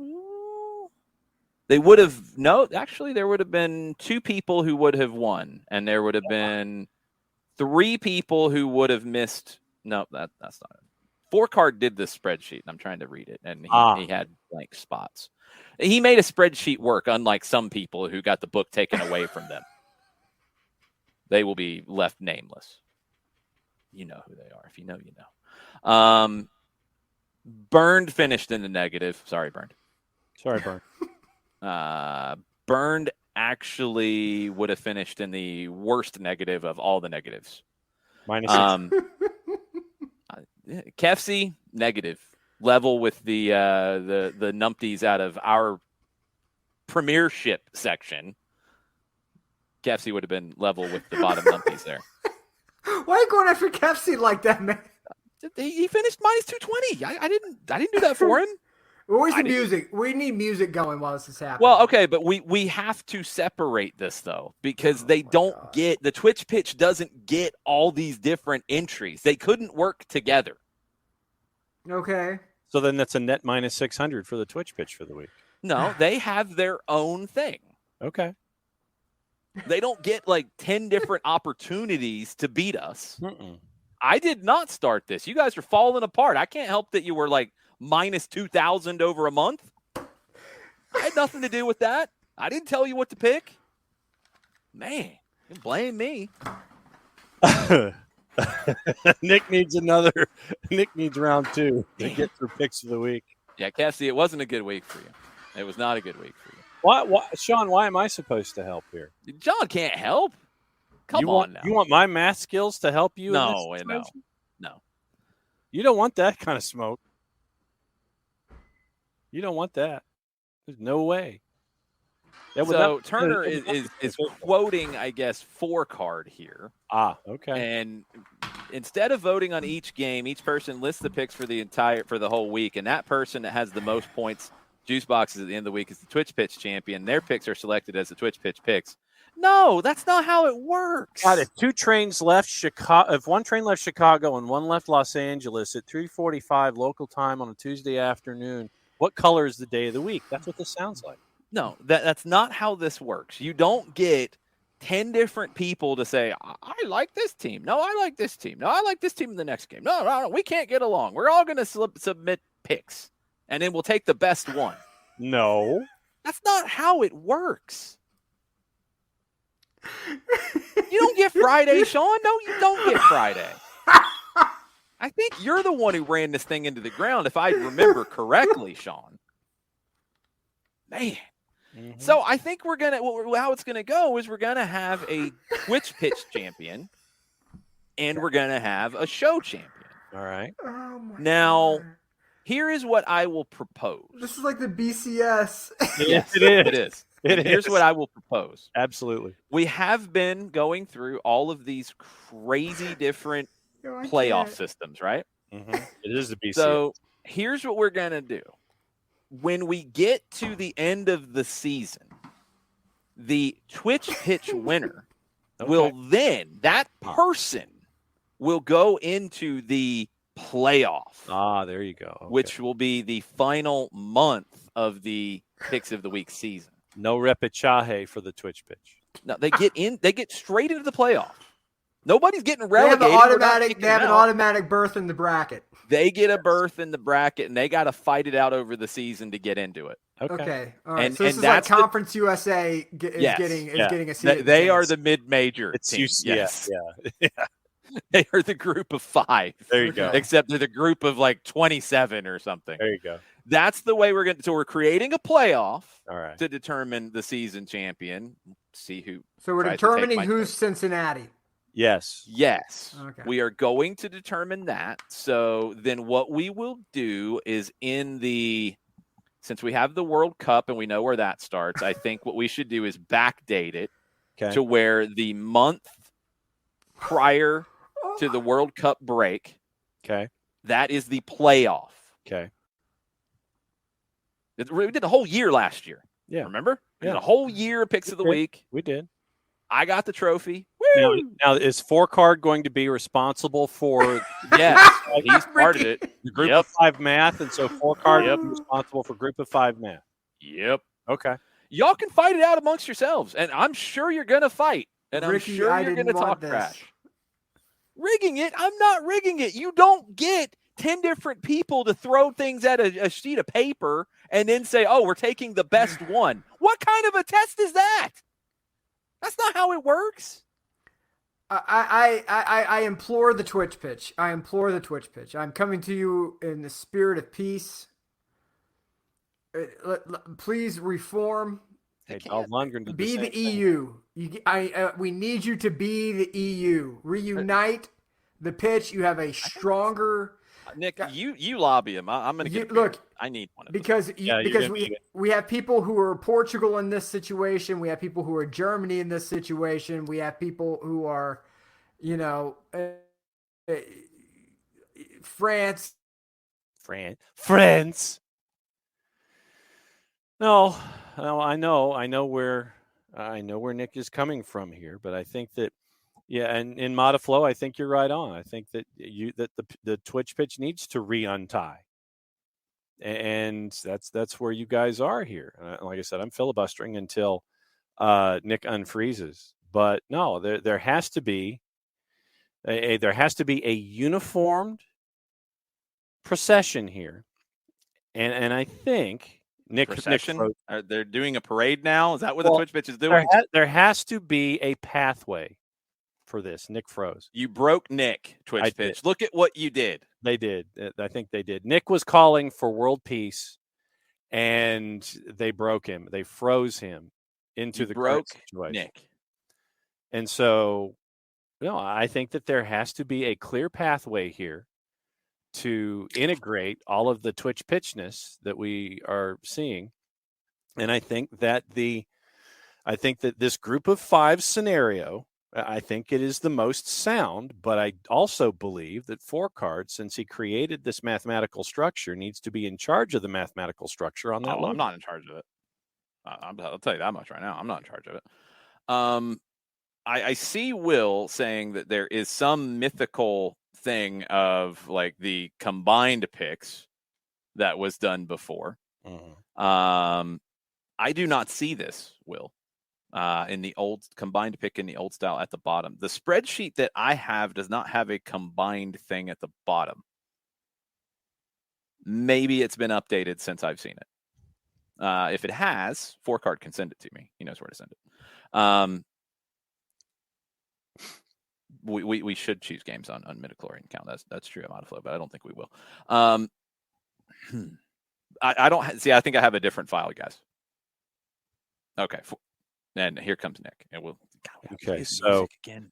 Four card saying that he has the Excel file and everything. Yeah, 4 cards in charge. He's got it. Yeah. Okay. All right. So there you go. Just wanted your music again. Yeah. No, it's AT&T. It's AT&T. The Wi-Fi's terrible. Yeah. They're like, oh, we have fiber. Yeah, fiber. You get excellent upload and download speeds. Yeah, but the Wi-Fi box is the plucky upstart Wi-Fi box. It's not even plucky upstart. It's like burning bag of dog poop Wi-Fi box. Jeez. So 4 card, I do not have whatever old school style of picks that would have happened here if you guys had not started fighting in bad form and all that. I don't know where that is. Just EU, guys. EU. You can negotiate better deals if you're a part of the EU than if you are, Brexiting each other. I'm telling you, Will, it's not on the spreadsheet I have. That's all I'm telling you. So anyway, what do you Twitch pitch people want to do? Do you want to have your own fight to see who gets into the playoff? Or are you going to get back into doing it the normal way or what? 4 cards figuring it. Yeah, I think he sent me a previous file because I don't have any combined total.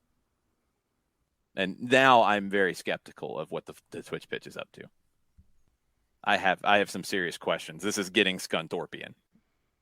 Scunthorpally with the Twitch pitch? They're working. Look, this is a lot of disparate voices. We need to have conversation. They're having a conversation, Yeah, but now they're trying to go back to last week's totals and go back in time on conversations.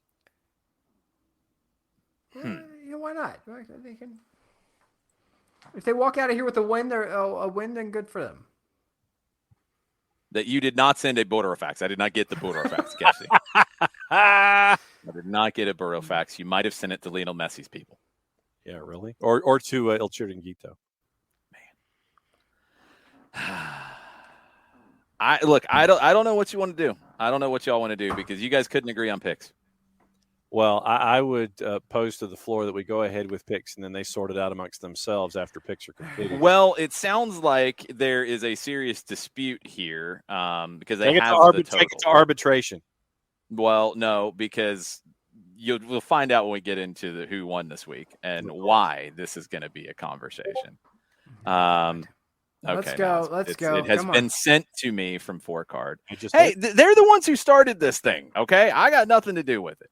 So 4 card is over here. Look, you're over here acting like Angela Merkel, and I'm over here trying to friends bring us back together. What I'm saying. I just wanted to figure out what they want to do. They were brawling before. Andiamo, avanti. Wait a minute. Nick's gonna need to go for a 3rd round by the time we're done. I'm gonna need to too. Now the totals have changed. Whoa. Hang on there, Slick. Yeah, what in the blue hell's going on? I see your total thing, the old method now. I see that at the bottom. What are we, modified Stableford system? Basically, that's what they're trying to do. This is some serious shenanigans. Let's go. Let's run it. Come on, boys. So what am I doing? Am I including them or not? Oh, I think that I think they are included, but they have to determine in the post the picks get posted in the Discord, or the matches get posted in the Discord, the selections. Then they have to sort it out amongst themselves by kickoff of the first match tomorrow as to their system. Mm-hmm. Well, I got to add them onto my sheet now because they weren't on my sheet because they were. Here's the thing, guys, going through their own revolution. Look, Twitch pitch. Here's the problem with the individualized effort, and that is the selection process. So we have to have an aggregated system to get your picks in, right? The voting system which indicates that that was what we were doing before. I know. Because now they're doing it differently where they're all making their picks and then they're aggregating that rather than doing the vote. Right, but which changes the process. Yeah, but you guys are losing your bargaining power by diluting down the votes. Because it's just a different process when you're all submitting Right. your own things rather than, oh, everybody's picking this, I'm picking this too. Right. It changes everything. If you are an Atlanta United season ticket holder and you have 5 tickets or more, you qualify for group sales, which means you get different perks and benefits because you are in the group sales package. The minute you break that up, your bargaining power is substantially reduced because you're just an average season ticket holder at that point. Mm-hmm. You're like one dude. Be a part of group sales and keep your bargaining power together. I'm catching up on everything now. That's all I'm So saying. Just keep I the bargaining think power together. because of the way this went, yes, the system was not run by the people in charge of the week. It was not run by that because it's not really fair for y'all to all have your own selections and then the winner of your selection goes up against everybody else. That's not fair. That's not going to work. Sean wants to go back to one vote next week. It's up to you guys what you want to do. Look, do you want to be X-Pac or do you want to be the NWO? I mean, come on. You don't want to be Method Man. You want to be the Wu-Tang Clan. Kefsey, I'm not aggregating with these clowns. No, I'm not aggregating with these clowns and having a host pick against the Twitch pitch. No, I'm not doing that. Come on. I've seen how Nick makes picks, and Jarrett doesn't even show up half the time. What do you mean you see how I make picks? You had surgery and you went into the tank. Well, yes, because my essence was stolen from me. True. I don't think it's back yet. Stolen from me. I don't think it's I won fully 2 back. weeks in a row. What do you mean it's not? What are you talking about? That was your first time in a while that you've had some 2 success, wins in a row. First time in a while. Yeah. Long Shopley. Continue. Wow. Come on. Mm-hmm. So, okay, now they're debating again. This is what's happening. Good Lord. All right, I'm going to let you guys figure this out yourselves. There you go. And we will have our pick here. Nice. See, is that Coco's not here? The captain's not here? So, yeah, No. I mean, you guys. Coco was here. Coco was here like 20 Coco minutes ago. Coco Is he ran- work- Oh, Coco's working, huh? Yeah, Coco is working on things behind the scenes, trying to bring the warring factions together. Well, Coco's working for peace. You know what I'm saying? That too. So, here's what we'll do then. We'll talk about what happened this week, and you guys can get mad. And that's I got nothing. That's There you all I go. got. Ricky Ricardo would have had, and he did have the best individual total of the week. Good job, Ricky. Nice. Ricky would have won the week, but that's not how it works around Ricky, here. the former leader. So maybe he should be the captain again. That's all I'm just saying. Hey. Yeah, you I know. know. So anyway, let's get into Coco. Now Coco shows up. So what are we doing, Coco? You're the captain. Are you going back to the old school way before? Or are you doing the Stableford scoring playoff system that was proposed? Because y'all didn't do a vote this time. It's a coup again? How's it a coup again? Modiflow just likes to say the word coup. Yeah, he just like I don't think that there's Borgard is willing to concede the breakaway. Coco wants the playoffs. Oh, jeez. This is what look. Let me tell you what's happening right now. All right, what's happening here, guys, is that it's like and It's just causing problems. everyone has had this thing, right? At least I think most of you. Sean was 4 teams in the playoff. So This has there's been a gotten so point stupid. in all of our lives when we've batted out of our league, right? We batted out of our league. We ended up with somebody who was way better than what we should have had. Maybe the person had terrible vision. 2 legs for the playoff. Maybe the person had Giving him four. some other issues that poor decision making, and you screwed up at some point and let them back out into the wild. And when that happened, you never got them back. Because once they get that taste of freedom, baby, you're talking wheels off. And that's what's happening now. We have the wheels off. All right. So I think Coco, what was proposed was a playoff month. If you want that, so it'd be 4 legs technically. If you want that, where the Twitch pitch winner would then represent the Twitch pitch in the playoff, or we go back to the old system. And now Ropes, The old Ricky system Ricardo worked. did win. All I'm saying is the old system worked. It did. Twitch pitch. It did. The old system But worked. when It was you have easy to manage. when you have multiple people who sense a power vacuum or an opportunity, they're going to want to dive in, and you get the chaos that has ensued over the last 7+ days. And Modiflow's just causing problems. Of course. Just causing problems. Yeah, Modiflow's making a large contract out of this whole thing. Yes, of course. All right, let's get into what happened, at least with us. Mm-hmm. All right.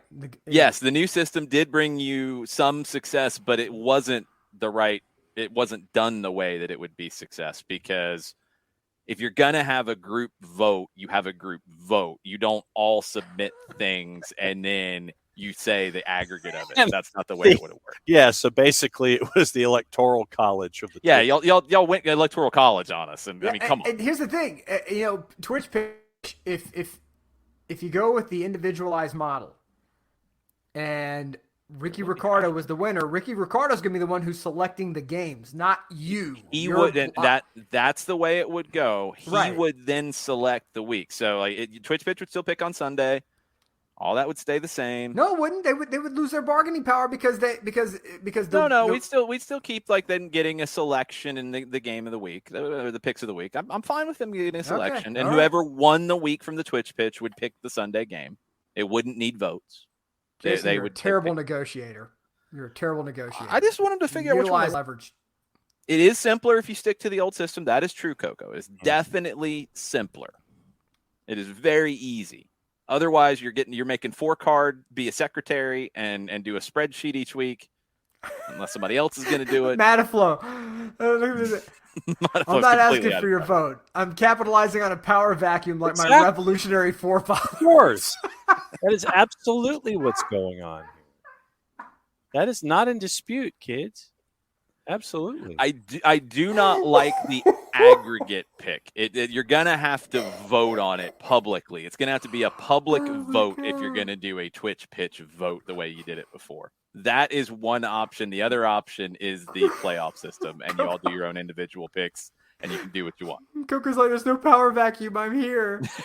And it's like, Coco's like, I stepped away literally for 2.5 minutes to go to the bathroom or maybe do my job. And nope.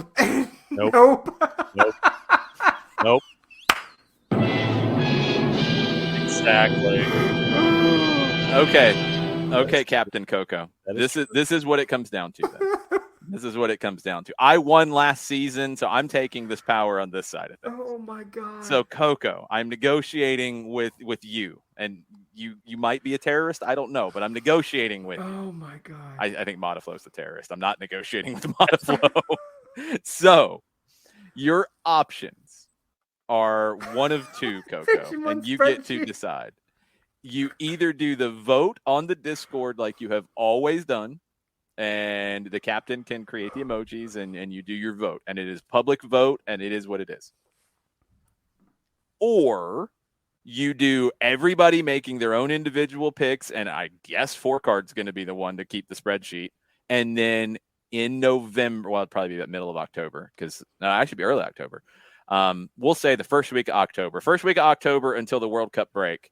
That is the playoff, and the Twitch pitch winner would then compete, representing the Twitch pitch, in the 5-team playoff. It has chaos written all over it. It is no. I mean, it's just then you have a regular season winner. You have a supporter shield. Why not both? Because then you're getting bonus things. Twitch pitch. You're asking a lot here. One Twitch pitch, one eventuality.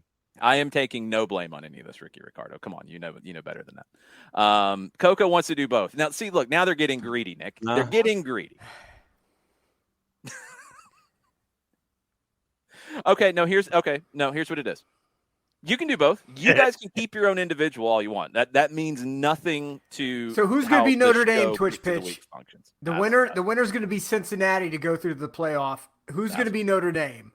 To sit there and hang out and do nothing. We need to be in. We need to be in. That's what I'm saying, Will. That's what I'm saying, Will. Will, this is what if you want to. You guys want to do that on your own. That is completely fine. That is up to the Twitch pitch. You guys can have your fun with it. If Coco allows it as the captain for that to mean something in how he functions as a captain, that is fine. I don't I have nothing to do with that. It has nothing to do with this. No, you're not UCF in this scenario, Sean. No, you're not UCF. Nobody's UCF. You have to You're do North Dakota the State. vote the way you have done it on the Twitch pitch. It has to be public. We have to be able to see the vote. Okay? That is all Southern, Sam Houston State. We have North Dakota State. North Dakota State. That's it. Okay. I think Coco and I have negotiated a plan. I think we are good. All so right. going forward, there will be the vote as you have always done, and it will be public, and everybody can see it. We can see it. You guys can see it. That's what enters in as the Twitch they pitch are pick. FBS now. Please excuse me. Yeah. That's what enters in as the Twitch pitch picks, and you guys can do your own individual thing and have fun with it and talk trash and all of that. And if Coco wants to allow that to have some meaning to him about picking a game or whatever, that's on Coco. That's y'all's business. I don't want to know your business. Okay? I did the best I could to keep the EU together. We could have seen your thread votes, but I don't want to go through a whole giant thread to see how everybody picked and then compare it here and compare it there. Because then you're going to have Mataflow like quote bombing the entire thing to ensure that it's impossible to read the thread. Chaos! We need Hawaii. We absolutely need Hawaii in it. It's and true. yes, your internal competition, you will see whose picks are tracking you down. That is true. Mataflow will be like Saw Gerrera in Rogue One. Lies! Deception! The guy on the cardboard box in the street corner. He's already got the there. big picket sign. He's yelling. He's a lunatic. Okay, so that's how we're gonna do it. Coco, we good? Soccer you can figure out. Soccer for good OG's up to trouble too. Coco, you can do your own thing individually. Do the vote to where it's very easy for me to check you. And I'm not saying you're going to get shenanigans, but there has to be a vote so it's public, because it has happened sometimes where there's been, hey, forgetting to send me your picks, and I can go look at the vote. Boom, I got was on the guy on the cardboard. Ricky, cocaine is happening. That's what's happening right now. The hell of a drug. It's cocaine. One spreadsheet. Y'all have fun with your spreadsheet. I don't need it anymore. We got push it to the limit playing in the background. We've got like mountains of cash going into the bank with the very concerned banker. Not with the picks that you made this week. No, we ain't got mountains of cash going anywhere, Nick. Hey, no. I'm not worried about it. I had 2 weeks in a row. Nick is playing the long okay. game. I'm okay. Mm-hmm.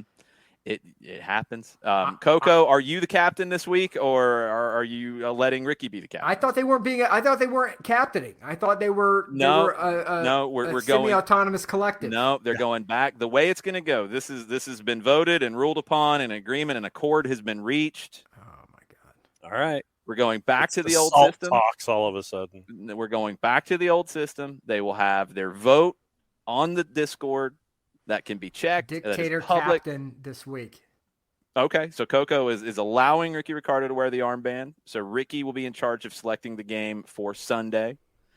And they're going back to the old way. They are doing their own internal competition for their own whatever it means. And the captain is in charge of letting us know stuff. Where's Okay? Susan Lucci when you need her? And the subset The Treaty of the South has been signed, Coco. Yes, it has been. The derivative of 9x squared is equal to 18x. Hold on.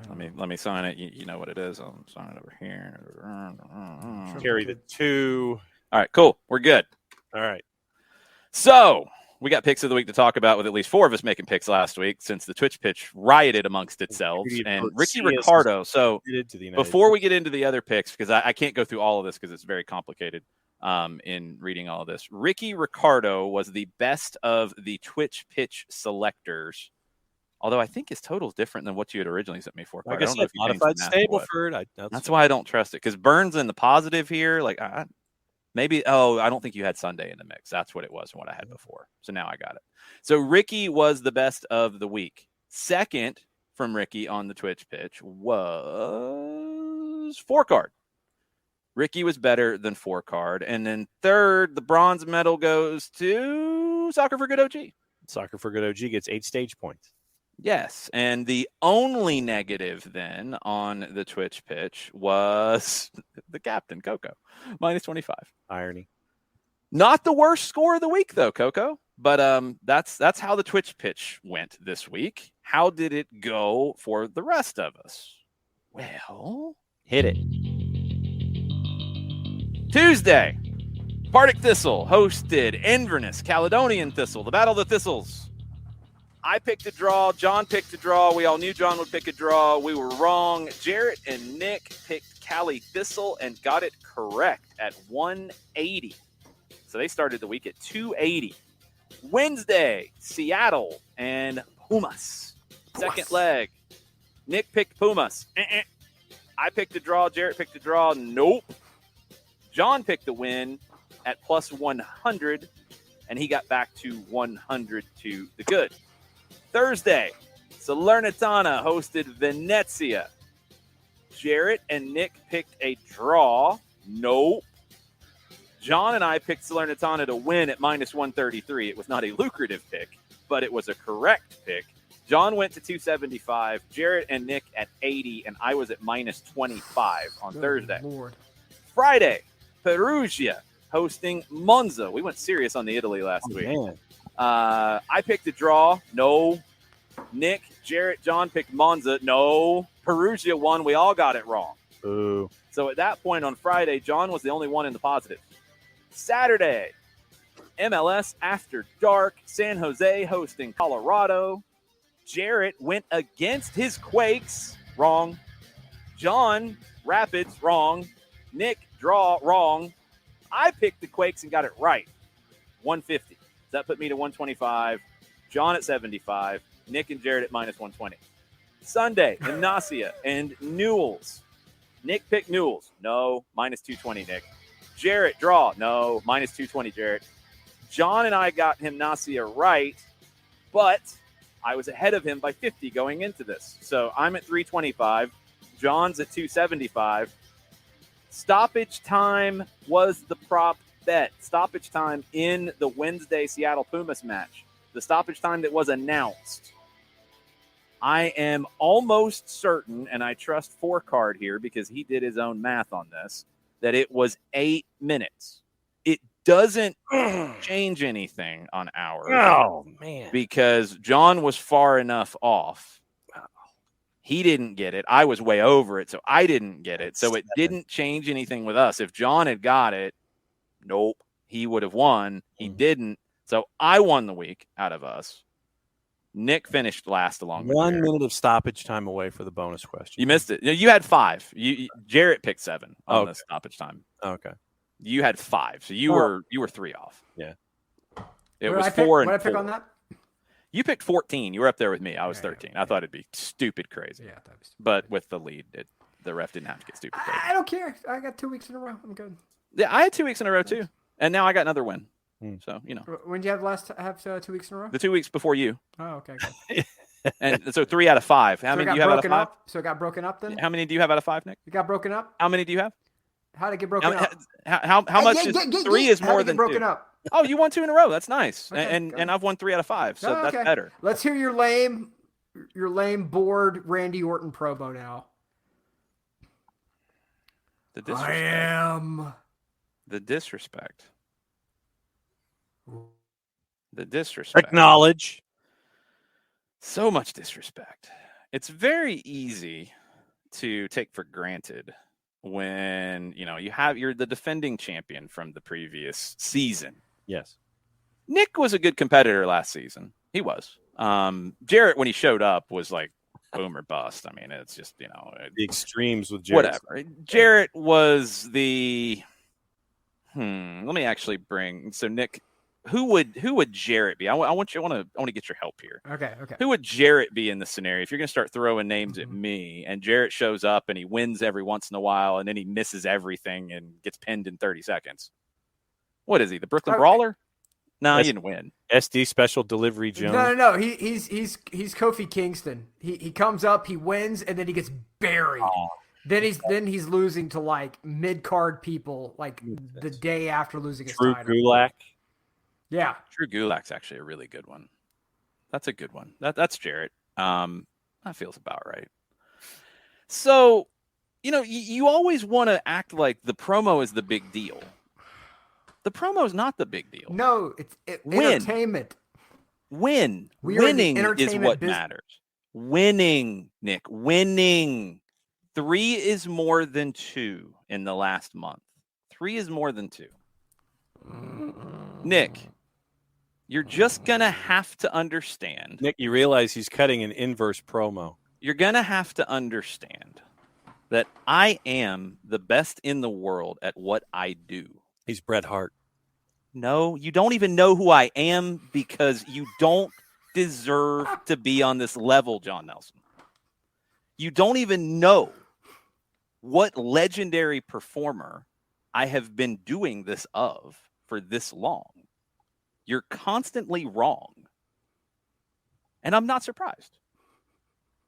Mindless sheep what this is. I'm not disputing. You're a mindless sheep. I'm not disputing your Nick's a evidence. mindless sheep.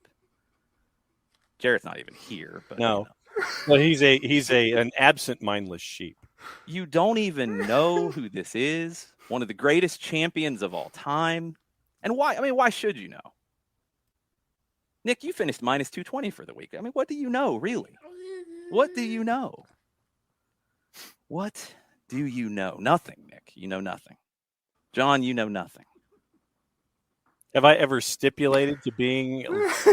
Yeah, when you the one time every 2 months when you win and you yell really loudly trying to make up for all those losses. I have to do that. Yeah, you have to balance. Yes, because you're not on this level. You're not on this level. One day, maybe, possibly, get some help. I'm pacing myself. Maybe build a stable of support. I don't know what it's going to take. Maybe one day, probably not. I am the best in the world at what I do, which is beating you clowns at Picks of the Week. And you don't even know what promo this is. Okay. All right. Thanks. For the wrestling legends. No, because, you guys think the promos are yelling and shiny lights. I know. And Okay. CM Punk, have a great day. All right. No, you're still not there. You are still not there, sir. God. Well, that's a performance problem on your end. No, it's you're missing excellence. You don't know it because when you look in the mirror, you don't see it. You don't know what it looks like.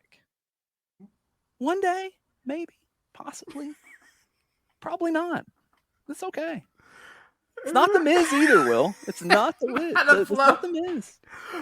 Flow is. Ricky, that's on you. You guys let it happen. There's this Mataflow's over here talking about the specter of communism, and Jason's over here cutting the NyQuil promo. No, I will suggest that you go study the Chris Jericho title reign of 2008 with Shawn Michaels and the great promo work that he did. Oh, absolutely. Jericho is one of the best workers when it comes to this. Well, you didn't recognize it, Don. Nick didn't even know what it was. No, I didn't. See, because it's all shiny lights and yelling and screaming. No, it's about winning. I recognized you as Bret Hart, the best there is, the best there was. That's not what it was, though. So you were incorrect, just like your terrible Picks of the Week. Finally, thank God we have a promo. Good God, took long. Doing that the whole damn time. We just need to get in the lighted jacket now. No. Again, this goes back to the utter stupidity of Mr. Nelson over there. The whole thing is about ditching the lighted jacket because the lighted jacket had about as much success as your Picks of the Week, sir. No doubt. So, no, I don't need the lighted jacket. I just win. All right. All right, good. So much for being an entertainment mogul. Period. Win. Try it sometime, guys. I did it for 2 weeks in a row. Got a little tired. That's good. That's good. I won 3 out of 5, so that's cool. That's wonderful. You didn't win last season either. No, you didn't win last time either. So I mean, you can point. I won 2. Yay! That's wonderful. Oh, Lord. John can't say that, so I mean, sure. One day, get on the level. It's okay. Maybe. No. If anything, he's making John drink decaf Mountain Dew. That's about. I don't think you understand. One day, maybe Zero or something. Yeah. all about the shiny lights and yelling and screaming and getting picks wrong the next week. That's what you guys are good at. That's cool. That's fine. That's fine. Might sell a T-shirt every once in a while, occasionally, maybe. Good Lord. Meanwhile, championship belts over here. Just letting you guys know, Saturday, the Stars and Stripes tournament, Atlanta United. You guys tune in. You're going to see me RKO Jason through the table. No, there will not be violence at an event like that. We are civilized men, Nick. Just letting you know. No, We are RKO. civilized. Jason's got to go to Carrollton. He has Straight to, out he of has to nowhere. survive The, No, Nick. Right in front of Darren. Darren's going to be cheering. No, he will not. He's going to be like all JR. aboard, Trainee McTrain face. No. He is. He's going to hand me Trainee McTrain face, like the old ECW days, and be like, my God, it's Trainee McTrain face. Ruffians, I tell you, these ruffians and sheep, just jeez. Anyway, let's get into picks of the week this time. Maybe you guys can do okay this week. Maybe. Oh my God. As you ooze Jericho. All right, let's go. Let's Just go. saying. Come on. You thought it was Bret Hart, Johnson. What are you talking about? Well, it shows you how old I am as to how far back I went. I think Bret Hart would have been waving a Canadian flag or something, because that was his best. No, that's word. the Rougeaus. No, and when Robert he was Conte- when he was Robert Conte. defending the honor of Canada in the feud at the end before he got Yes. kicked out. And he was referring to all Americans as sheep, I believe. Yes. I don't think he called them mindless sheep, though. I think that's a little extra term. I did not work omnipotence into it because I think Edge is kind of taking that for his own. Yeah, you do that. That would have confused you guys. Yes. So anyway, let's move on. Tuesday, Okay. I get 2 picks. I got a veto. Can we get music going, please? Good Lord. We can have background Sleepy music. McSleeperton over here.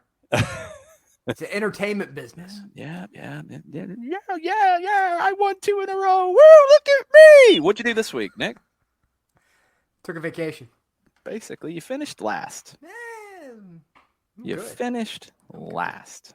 I'm good. Out of everybody, even the Twitch pitch broken into The pieces. Twitch pitch is a collection You of finished last. exceptional individuals, and I am honored to And be they all in their beat company. you. They Good. all beat you. Good. Okay. I want Twitch pitch to win it. Try not to suck this week, Nick. How about that? Let's move on. There's your T-shirt. Try not to suck this week. Try not to suck this week. Okay, fair enough. Tuesday. Mile high. Soccer for Good OG. Ricky Ricardo would have won. Would have, yes, if Ricky Ricardo was the only one picking and it wasn't influenced by anything else or any of that. Soccer for Good OG was third. Won the bronze from the Twitch pitch. There you go. Yes. Okay. So if the hypothetical, but see, that's the thing, Soccer for Good OG. No, you didn't make the picks the way that you always do. It wouldn't have happened because you didn't vote. You all made your own individual picks. Doing an aggregate of that is completely different. It's completely different. I can't do a Jim Cornette promo, Will. I can't do that. Nobody should do a Jim Cornette No. promo. That's dangerous. If you do a Jim Cornette promo in a drive-thru of a Dairy Queen, then that's okay, but we can't do Yes. that on this show. No. Do you quarrel, sir? Yes, we are back, Modiflow. You can have fun. So you guys are back in the mix now. You're going to do your vote like you normally do. We don't have to dig through spreadsheets and figure it out and add things up and do all that. You're going to do a vote that we can see. That's what we're going to do. So, Tuesday, we got Aston Villa and Liverpool. We got Barcelona and Celta Vigo. We got Boca and maybe Defensa UTC if they show up. We got Lamar Hunt U.S. Open Cup, Detroit City, their fans are doing something to make some kind of a statement. I don't know what exactly, but their statements about their statement. They're going to have another statement about a statement about a That is statement true. tomorrow. Absolutely, they are. And I don't know what the actual demonstration is going to be after the statement. But they're hosting Lou City. Miami is hosting South Georgia Tormenta. And that is a very intriguing pick. And I don't have numbers on it. I do. What are the, for entertainment purposes only, numbers? For entertainment purposes only, they were astronomical when I saw them. So, of course, now they've rocketed past me. Inter Miami's a minus 909. Your draw, 90-minute draw, at a plus 703. Tormenta is a plus 1650. The numbers aren't good enough. If they were closer, I would do that game. Ricky Ricardo, you were better on the week, and I congratulate you, sir. It's good work. It's Well, hard in doing this lieu on of radio. previous conversations Yes. that we've had on the show, Yes. why don't we go with the Scottish Premiership and go with Inverness and Arbroath? You want to go with the first leg of this at Cali Thistle? Yep. All right. I'm cool with that. I'm not going to block it. Veto. You don't get a veto. You lost. You don't get to hold your veto for an extra week. God, that'd be confusing. No, that would not be great. You would never have a veto, John. Inverness, Caledonian Thistle, and Arbroath. I think we might need to play their song one more time for Nick. To see I if he think gets so, here. absolutely. Let me kill this backgrounder. Crossfade. Old school. So, Nick, this is the wonderful Arbroath anthem. Okay. All right. And please be nice to us, Arbroath.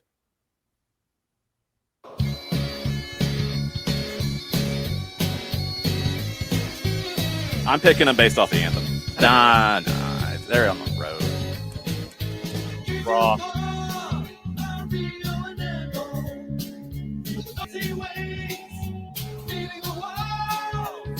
Wait till you get to the hook.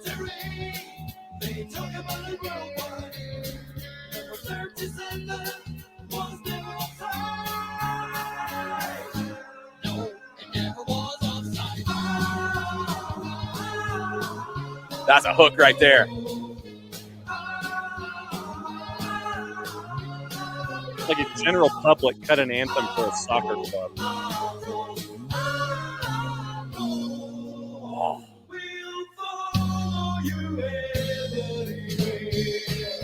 That is just wonderful. We'll follow you everywhere. Absolutely wonderful. That is amazing.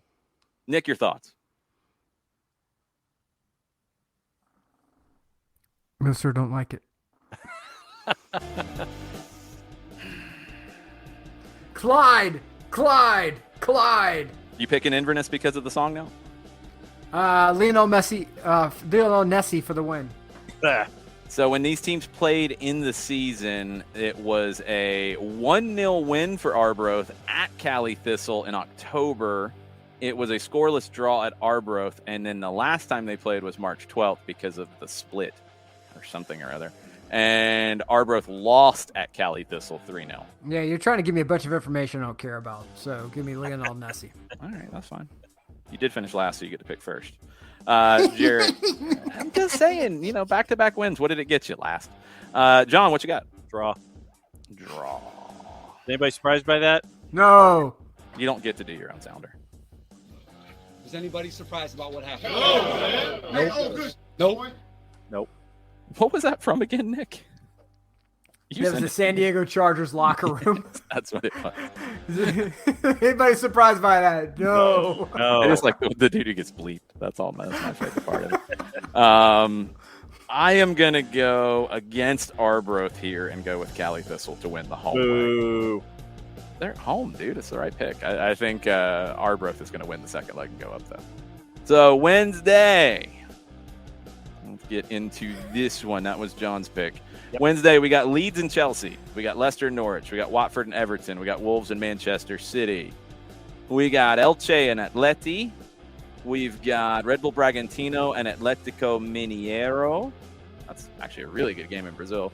We got the Liga MX playoff starting first leg. Atletico San Luis against Pachuca and Puebla hosting Club America.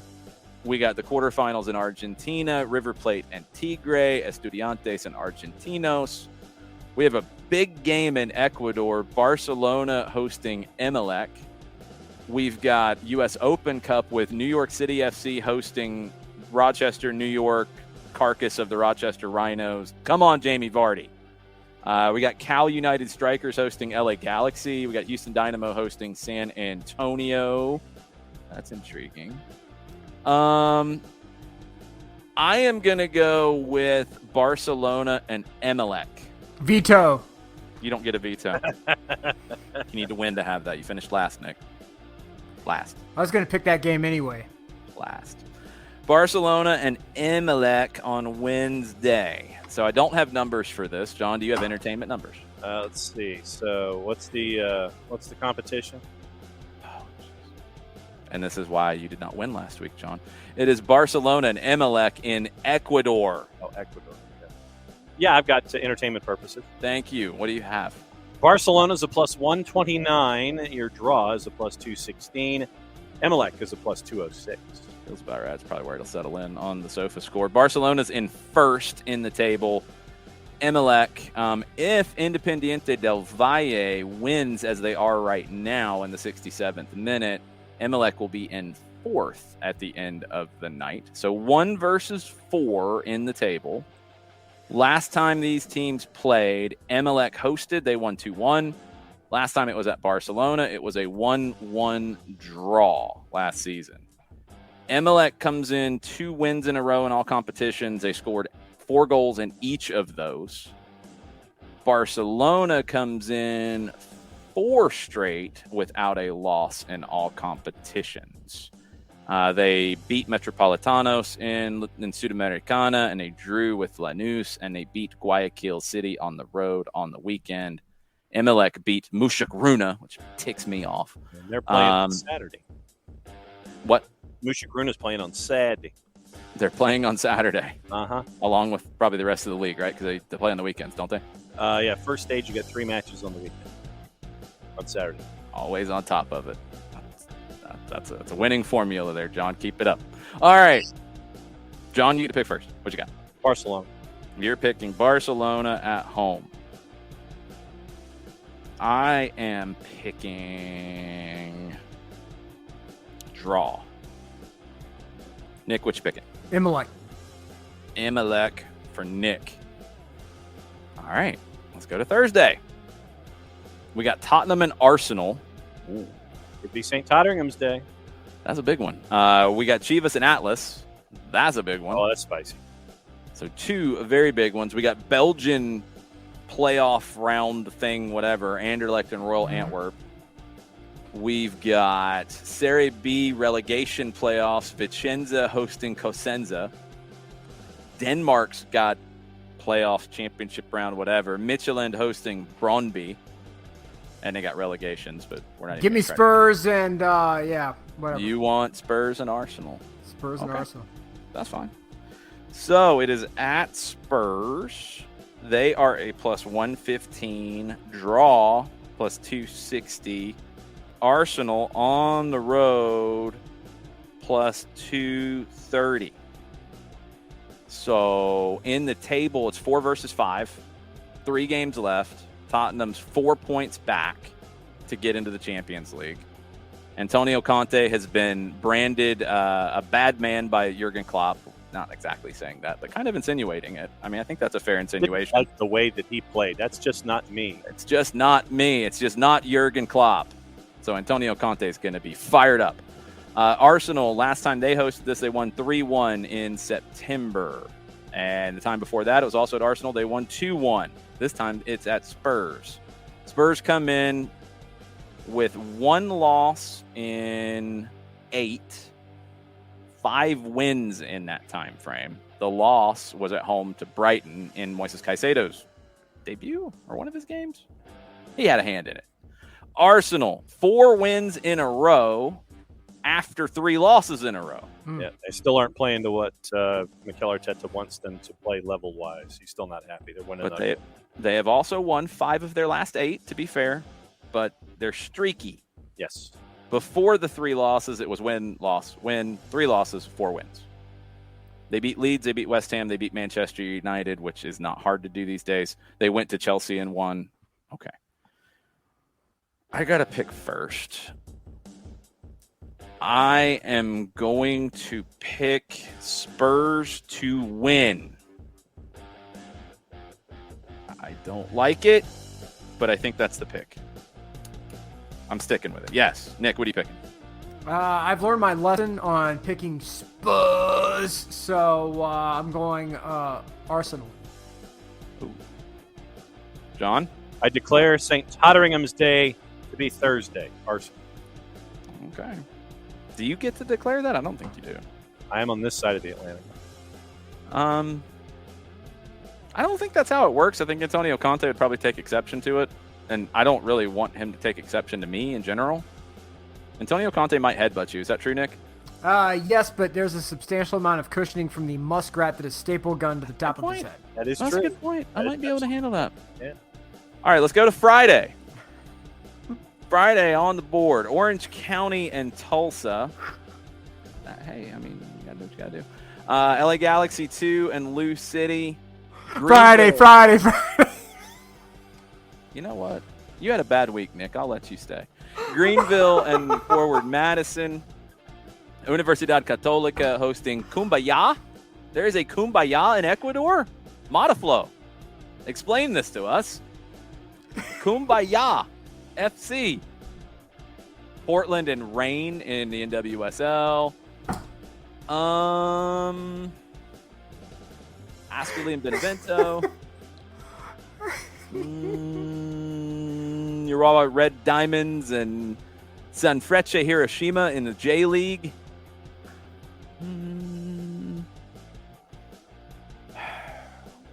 We gotta have. Pick. I'm good. You've made your pick. John's made his pick. We need mute him just to be sure. We need a Jarrett pick and then another pick of mine. Hey, it gets out of hand, man. You gotta do what you gotta do. Get stupid around here sometimes. Gotta keep people in check. I am gonna go with the consensus pick here, and I will ask for your approval, Mr. Leafy. Portland and OL Reign, NWSL. That's a rivalry. Yep, go for it. Okay. John, I'm not asking you because I'm not taking you off mute. So, we got the Portland Thorns, and we've got OL Reign. John's probably waving things or something. I don't know. Okay. And I'm sure everybody on the Twitch pitch is yelling because that's what they like to do. We do not have numbers for this. Do you have numbers for this, John? Efforting. Not for entertainment purposes, only on Friday. That's why you're a loser, sir. One day. One day. Stick with the childish gimmicks. That's why you keep losing. So, we'll pick Portland and Reign. Portland has won 7. Reign has won 9 all time. They're like, what, a week into the season? Reign, 2 games, a draw and a loss. Portland's got 1 win. Oh my god. It's so easy to entertain you guys. NWSL Challenge Cup action. Reign won in Portland. This game's in Portland. They drew in Washington State. They drew in Portland last October. So, Nick, what are you picking? Portland. Okay. That's fine. He's picking a draw. Is anybody surprised about what happened? Nope. Nope. Mm-hmm. I will pick. I'm going to pick OL Reign. Nick just left. All right, so Saturday, I got to pick something. Saturday, what do we have? Let's see. What do we We've got Bundesliga. Oh, it's in the last day of the regular season. Yeah. And they We all got 3 versus 5 with Leverkusen and Freiburg. Yeah, probably should go there. That's pretty good. We've got Serie A, but not really any great ones unless we want to go Empoli Salernitana, which is an intriguing one True. because Salernitana is a road favorite, Oh, yeah. which still doesn't make sense. Nope. We do have this little thing in England, the FA Cup, Chelsea and Liverpool. We got MLS. We got USL Championship. We got the Primera Nacional in Argentina. You know what? No, we've already got an English game. I'm not going to go pick England out of that. No, I'm not going to do it. I will go to Germany and go with Leverkusen and Freiburg. There you go. 9:30. All the games start at 9:30 Eastern. Okay. Last day in Germany. 3 versus 5. Can Freiburg get into a Champions League spot? Let's see. Yeah, they could. If Leipzig loses and Freiburg wins, Sean. Yeah. they could. Oh, Sean Yeah. Vergara, my hero. What is Sean Vergara yelling about now? Day of the week. The past.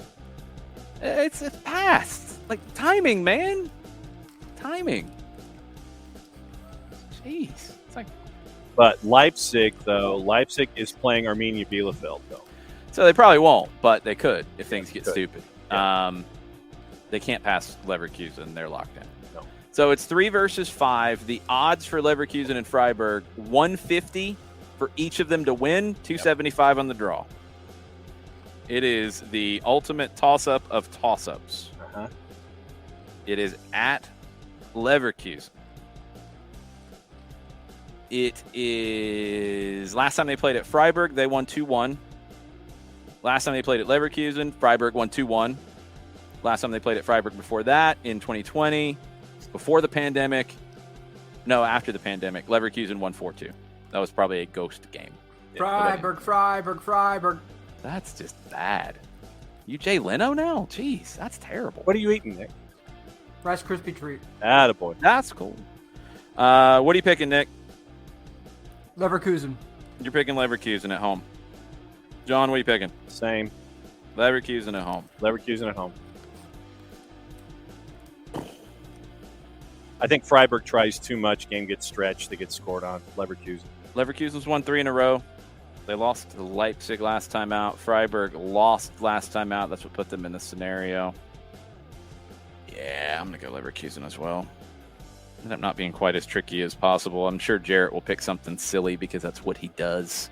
What do we have? Twitch pitch for Sunday. I believe Ricky is making the selection.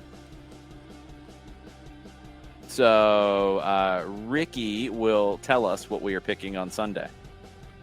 And Nick, you have to come up with a prop bet because you were last week. That's how it works. Yes, that is true. So Ricky's got to come up with a Sunday pick. This could get silly. Yes. But if Nick comes up with his prop, go ahead and prop bet it so that way it's out in the ether. We can do that. Ricky is thinking. Ricky, you do not need seconds and thirds. You were nominated here, and you have the power, sir. Talker for Good OG is making jokes about 2 days ago on the list. You just made the list. It's available. I did not do that version of Chris Jericho. No. No shiny jacket, no list. Ricky is thinking. What do we have on Sunday anyway? We got a bunch of games in England. Sean's still going. Everton and Brentford. Jeez. Yikes. So sad. Milan and Atalanta. That's intriguing. We got all kinds of games in Colombia if you want them. Ricky likes to go completely off the board. But he does. You could go to Chile and go O'Higgins in Chile on the road at Cobresal. Heard they got a good salad bar. O'Higgins? Mm-hmm. I don't know if I want a salad bar in Chile. I'm going to go with a no there. Swindon Town and Port Vale. Oh, good Lord. League 2 playoffs. Swindon Town hosting Port Vale. Wait until the playoff finals before you do those things. We got the CAF Confederations Cup. I think that's like the Europa League or Conference League, maybe, possibly. The Orlando Pirates are playing in that against Al Ahly Tripoli. Oh. Not the big time Al Ahly. That's like great value Al Ahly. And it's the last day of the La Liga season. Yes. Ricky is teasing. let's go with this, and he doesn't have it yet. We got the Bulgarian Cup, the Battle of Sofia. True. Siska Sofia and Levski Sofia. We got Costa Rica. We got Cyprus. We got lots of options, Ricky. We got Egypt. Pyramids hosting Farco. I think it's Farco. It's Pharco. Yeah. Greek Super League, 2 versus 4. Ionikos Good Lord. and Panetolikos. Panetolikos? Yeah. Is this the first division in Greece? Oh, no, this is the Super League 1 relegation round. So these are the teams. How does Greece do their stupid league? Hey, we open these doors. Okay. So relegation round of Super League 1. I think they do some kind of a split. So they're imitating Scotland. Poorly. And why is it poorly? Why do you say poorly? Why do you have to be like that? Relegation group. Okay, I got it. All right. So we do have information purposes only numbers. Okay. Well, we might have numbers, but I was trying to figure out what that blue hell was going on in Greece. So they have a league of 14. They play everybody twice, so you get 26 games. Then you split into a championship round and a relegation round. Yeah, this is very Scotland. Yeah, it's a split. Now, I don't know how many games they do in the split. I think they do a double, so I think they play 10, so you're playing everybody home and away. So there should be 4 games left in the relegation portion of it. So this is not the championship round. This is the relegation portion. Yes. Ionikos is fine. They've won 4 in a row. And Panetolikos is in 5th. They should be fine because they got a big cushion on the relegation teams who are garbage, it looks like.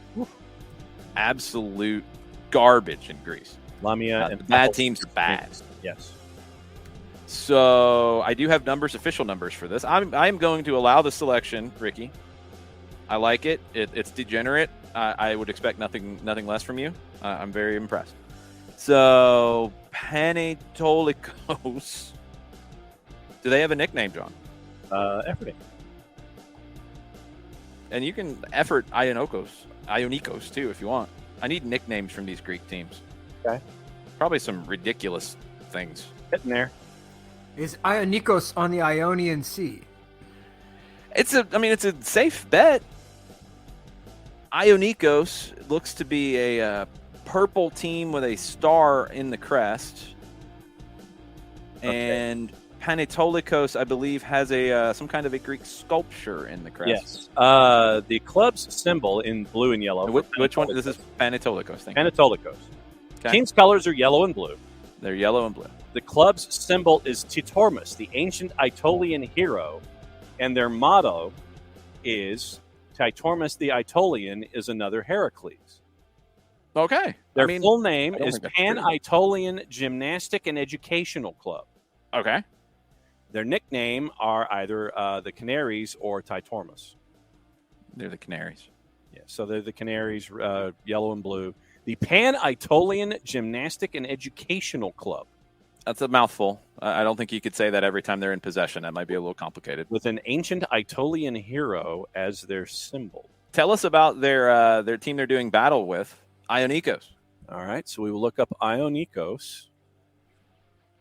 So it looks like in the head-to-head series between these two, Panetolikos has dominated it. 4 wins, none for Ionikos, 2 draws in their last 6. All right. The club colors are blue and white. That's a blue. It's like a very deep blue on the Cyan. Cyan, I believe, is the official. Cyan. You're going cyan on Well, it. You're breaking out the Crayola box. Because their nickname are the cyan-whites, the cyan whites of Cyan whites. That's a mouthful. I don't like that nickname. Yep. So the cyan whites of Ionikos up against the Titormus, the Canaries of Panetolikos. I'm a little disappointed with this portion of the match, but I'll take it. Does Taxi Fontes have a connection with either of these teams? Because he's so hot, Katie Weaver wants to know.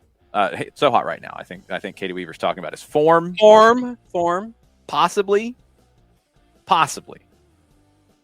Maybe. Possibly.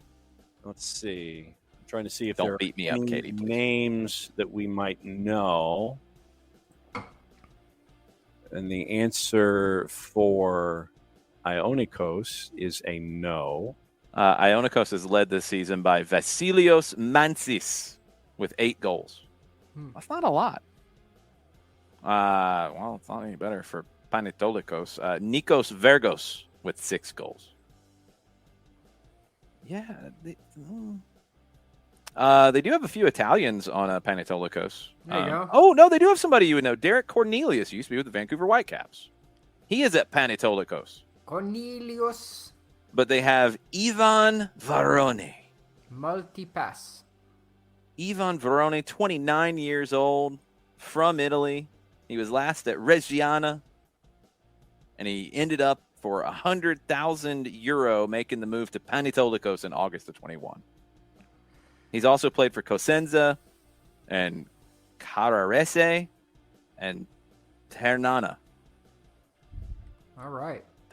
I got nothing about your Italian, Nick. It's okay. I can't help you. It's okay. I can't help you. He left the motherland. I understand the allure of Greece, but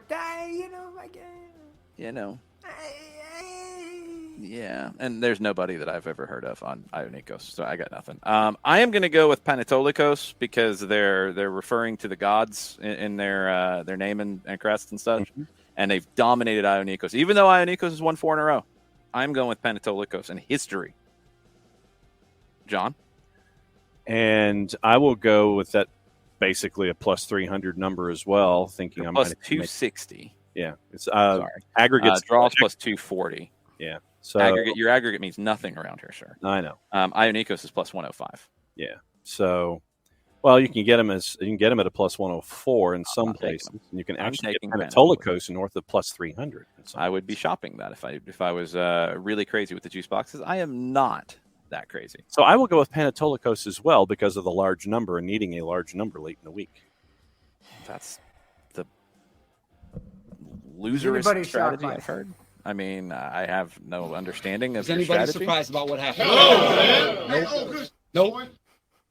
I mean, Nick and I have won for over a month now. Maybe you'll catch up with that strategy. Gonna go with probably not, though. Nick, what you got? Scoring 35 goals and scoring 31 goals and allowing 45 is not a recipe for success, and that's what Panetolikos is currently rolling with. Yeah, but they own Ionikos. My boys Ionikos, 41-41, baby. Let's go ahead. Do it for the Ionian Sea. Let's go. That's fine. You'll be very sad on Sunday. It's cool. What do we have for a prop bet, loser of last week, Nick? I have no damn idea. I do like Greek food. Soccer for good OG. It is good. John, do you like Greek food? Have you ever had Greek food? Yeah. No, there's you have? Yeah. Do you know what it is? The Athens restaurant in Emory. I've been there, but it's been a long time. The Greek pizza place? Yeah, Athens Pizza. That's not exactly where I'm going. Have you had a Euro before? Oh, yeah, absolutely. How do you pronounce it, John? Euro. Do you? I do. Okay. It's not a gyro or nothing. I thought you were going to go gyro on me. I was really looking forward to that, actually. Euro. I'm impressed. You've had one of those?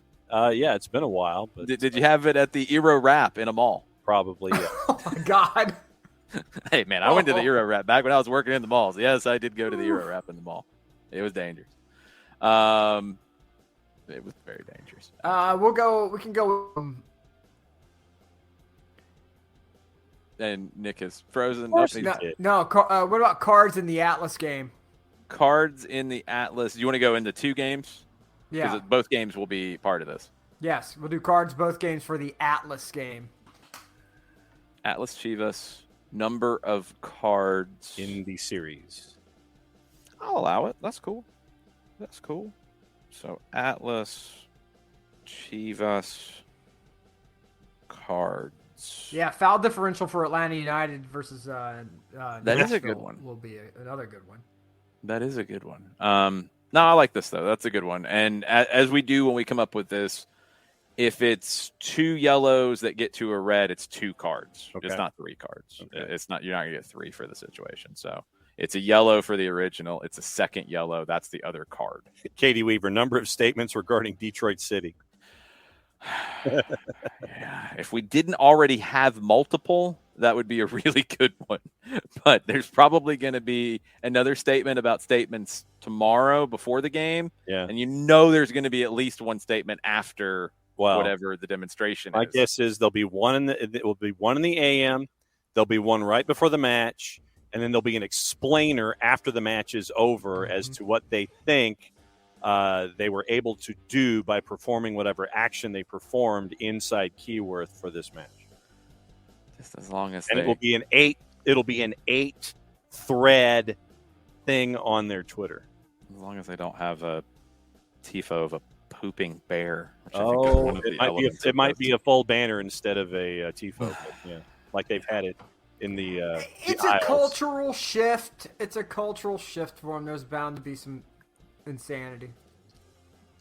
Yeah, there's been insanity from day one. What do you got? Atlas Chivas cards, John. 7 in both games. Yeah, 4, 3, and then 4. Okay. I think the ref's going to let him play. Okay, Nick. I'm going to go 9. Nick is going 9. I am going to go with 13.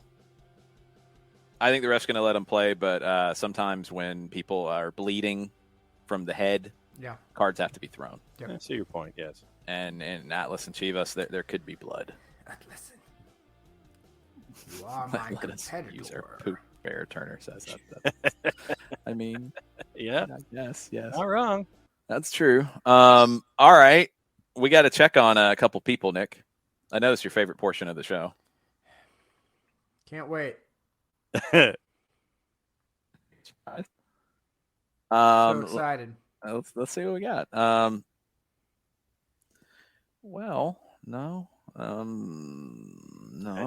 My guess is that Bentner is in his filming season, so he's under orders not to disclose.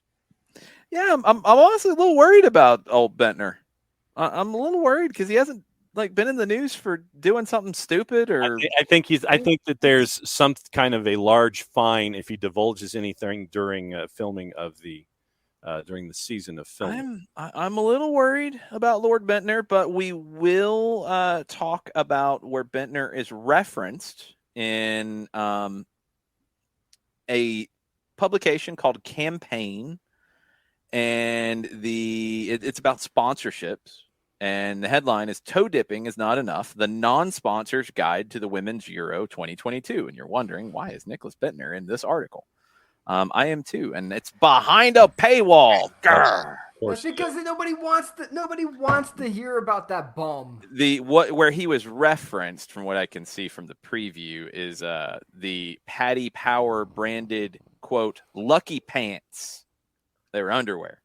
Paddy Power branded underwear, and he pulled his shorts down at Euro 2012, and he got a 1-match ban and €100,000 fine for pulling down his shorts and showing his boxers with Paddy Power on it. That's how he was apparently getting his strength, was from his Paddy Power. I don't think it was that. I think it was probably paying off gambling debts. He's not going to score a date with Wanda Nara doing that. Oh, if Nicholas Bentner went after Wanda Nara, could you imagine? Oh my God! It would be like matter and antimatter. Yeah, it would cause a singular point in time and space where everything would just be pulled right in, dude. We would be crossing the event horizon. Absolutely, that would be the most amazing thing ever. Yeah. Yo, Nicholas Bentner, come on. Get it done, man. It goes down in the DMs, Nicholas Go Bentner. for it. Go for it, Bentner. Go for it. He goes down in the DMs. Yeah, there's nothing on Bentner these days. Nothing. Because the world has realized this guy's a bum. A bum. A bum. Nothing in the news. Oh no, he did there. Well, this isn't new. This is, I guess, people keep finding new stuff from his book, Both Sides. This one is highlighted from someone on Twitter talking about the Germans. Lucas Podolski and Mesut Ozil have also arrived. Ozil is a playmaker who supposedly fell out of favor at Real Madrid for partying too much. Of course, he stubbornly denies that, at least in the media. On his second day at Arsenal, he comes and finds me after training. I've heard you're the go-to guy if you want to see some of the nightlife around here. And Bentner said that's not a million miles off. Bozo. Bentner and Ozil partying in London. Bozo. And one of their careers is totally washed, and the other one might as well be completely washed. They're both pretty washed. I didn't know Ozil was the partier, though. I didn't. I did learn that. So I learned something today. I'll take that. Who else do we check in on during the segment, Nick? Wanda Nara and her Muppet. Muppet. Let's see. We've got the three-letter has discovered Wanda Icardi, Wanda Nara. They use it interchangeably, and they are a fan of her work. Yeah, sure. Yeah. They headline Wanda Nara sends fans into meltdown as PSG star Malraux's wife works out in tight pants. Of course. Good for you. They're very excited about her Instagram. Oh yeah. Let's see. For them clicks. She leaves little to the imagination. Still talking about the China Suarez thing. That hasn't seemed to happen anything here. Birmingham Live is talking about who is Maxi Lopez. Well, well, you ask who Maxi Lopez is, huh? Great question. Great question. Birmingham Live. He is the, I guess. Oh, wow. Okay. So Maxi Lopez is involved in a consortium looking to buy Birmingham City. Okay. That I did not see coming through this at all. No. So he's in some consortium, including Birmingham City fan Paul Richardson, who is an ex-director of Gymshark and an owner of a fashion brand, Hera London, a businessman, and then they brought Maxi Lopez into the group. He was at the last day match against Blackburn. Who is Maxi Lopez? Well, he never represented Argentina at the senior international level, Nick. He never had that. I want to see where where do they explain this? He's used to somebody taking his place in the lineup. Did they skip that? I think they did. No, they did not. Of course they did not. Lopez has 3 sons with ex-wife Wanda Nara, who has since married PSG forward Mauro Icardi. Lopez and Icardi played alongside one another at Sampdoria, and the former refused a handshake when the pair met later in their careers. They did leave out the detail. Birmingham, be careful. Mm-hmm. Well, Maxi kind of got wronged here, so Maxi deserves to be happy. I think that's fair. I want Maxi to be happy. But, okay, so we want Maxi to buy Birmingham City. Do it, Maxi. We want you to be happy. Good job, Birmingham Live, protecting Maxi. Again, we just discussed how Citigroup bought Palermo for $6 million, and you're wanting to go buy Birmingham? I wonder how much that's going to go for. Why? Probably with distressed asset, like we always go to Sicily. The weather's infinitely better. Yeah, that's true. Let's see. So 3 days ago, it's getting close. It says. Yes. Do we have 35 million pounds? Damn. For Birmingham City. And will include the return of the stadium to the ownership. So it does include the stadium. And they're in the championship? Yes. So you'd be getting a championship team versus a... Yeah, okay. That's a good deal. That's a good deal. Yeah, that's not bad. That's not deal. bad. And you're getting the I stadium. can't argue that. That's a good deal. Go on, Maxi. Go on, Maxi. Go on, Maxi. Have fun, man. Be happy, dude. Maxi, it's not that hard to upgrade from Wanda. I don't care how popular she is. It's not that hard to upgrade from her. Son's a big fan. Okay, let's see what Italy is writing about Wanda. And this is our last one. Oh, wait. No, it involves Maxi. That's not good. What? Reading. Maxi and PSG. He has his suitcases in hand. He's expected to leave Paris at the end of the season. Yes, Good. they're Go pretty much anywhere else kicking but him out. Milan. You can wear any colors but red and black. You lost your red and black privileges. So, I did not know this. It took 9 years, but eventually Wanda Nara and ex-husband Maxi Lopez would reach a divorce settlement. I guess they've just done this recently. Hey, man. At the origin of everything, there would have been problems regarding the payment of alimony. They've been to court, an infinite dispute. There has been, I guess, a détente between the two of them to resolve everything for the good of the kids. So they have avoided the process of this court case that has lasted for years already. Maxi has settled the debts with his ex-wife in a definitive way. Sale of the villa in Santa Barbara, a house located in Buenos Aires. That puts an end to everything. And that's about it. So I guess, really good for Maxi. He's moving on. Good for him. So, this is a feel-good story this week. Find you a fit bird. Yes. Go on, Maxi. Go I like for that it. we've had I like that we've had a feel-good portion of this. We have a wholesome ending to this, and that is that his ex is posting thirst traps all over Insta. She is. And my man's Ricky, I gotta admit it. She's posting thirst traps. Yeah. I mean, the Sun has probably got the notifications on. Like everybody at the newspaper has got the notifications on because it's like, oh, we get another article about Wanda. Right. Yeah. Now we get to talk about this Wanda. Mm-hmm. Maxi, go on. Yeah, Maxi, look, dude. It's not that hard to upgrade. It's all good. It's not that hard to upgrade, my man. Yeah, okay. So Will wanted clarification on the prop bet. It is a second yellow is 2 cards. It is not 3 cards. It's 2 cards. It's the 2 yellows. The red is just the bonus. That happens. He gets sent off. I think that is it. The first one was not Ricky. Yeah, I agree. The first one that we talked about when the 3-letter got all excited, it was not so much of a thirst trap. She's went down the thirst trap road since. Right. Like she's had a few posts, but the first one is not a thirst trap. That was, I mean, you're talking about a country that claims mushy peas as a primary food source. Their idea of a thirst trap is very different. Okay, so that is true. Yeah. Oh. Record in Mexico is talking about Wanda and Mauro. Oh God. Wanda earns more money than Mauro. Well, yeah, because she's his agent and she controls all of his finances. I mean, come on. I mean, yeah, that's true. But I don't think they're including that part. I think they're just saying that like through her businesses. TV contract. Yeah, she has TV contracts. She receives approximately $262,000 per month.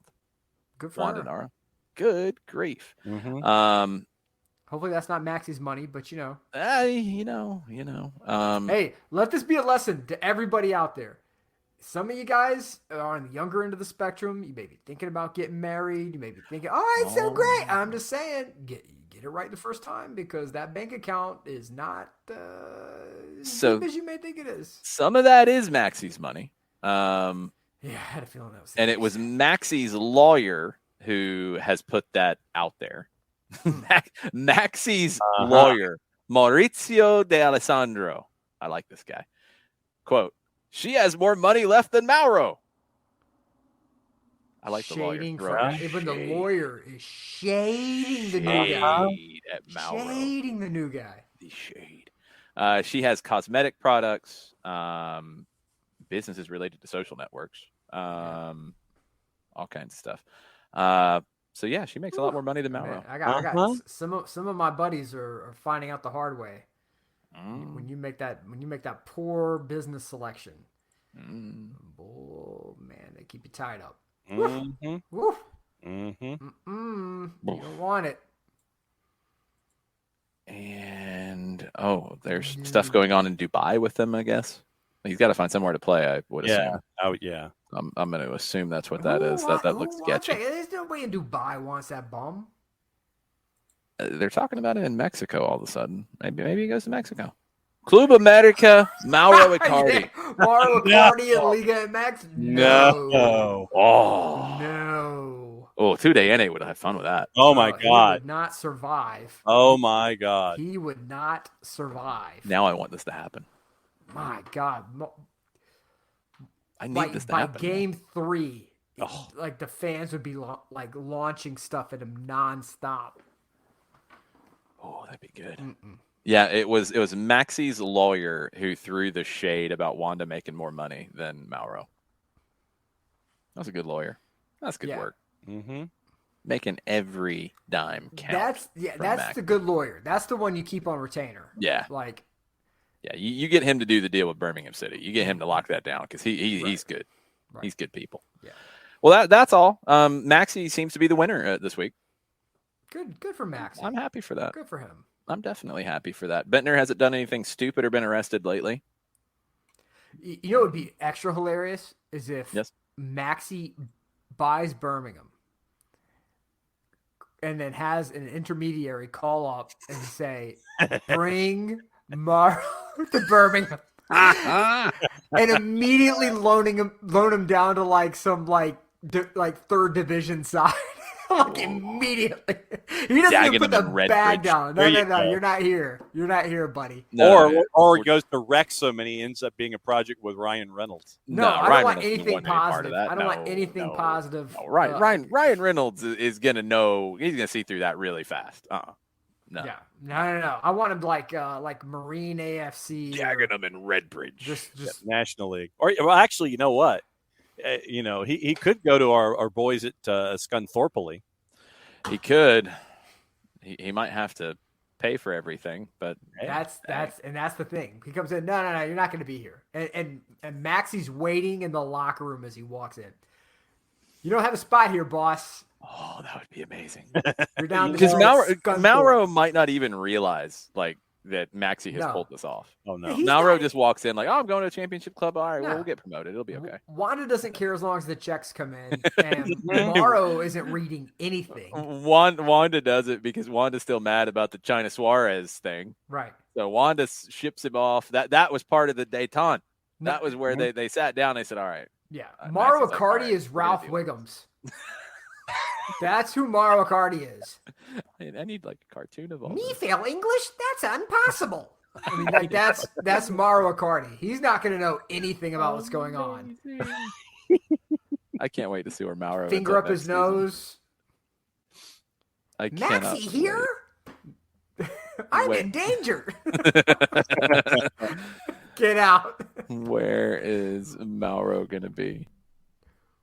Where in the world is Mauro Icardi? Absolutely. Such an underrated show. Oh yeah. The games were the best on the old Apple IIe and Commodore 64. Oh yeah.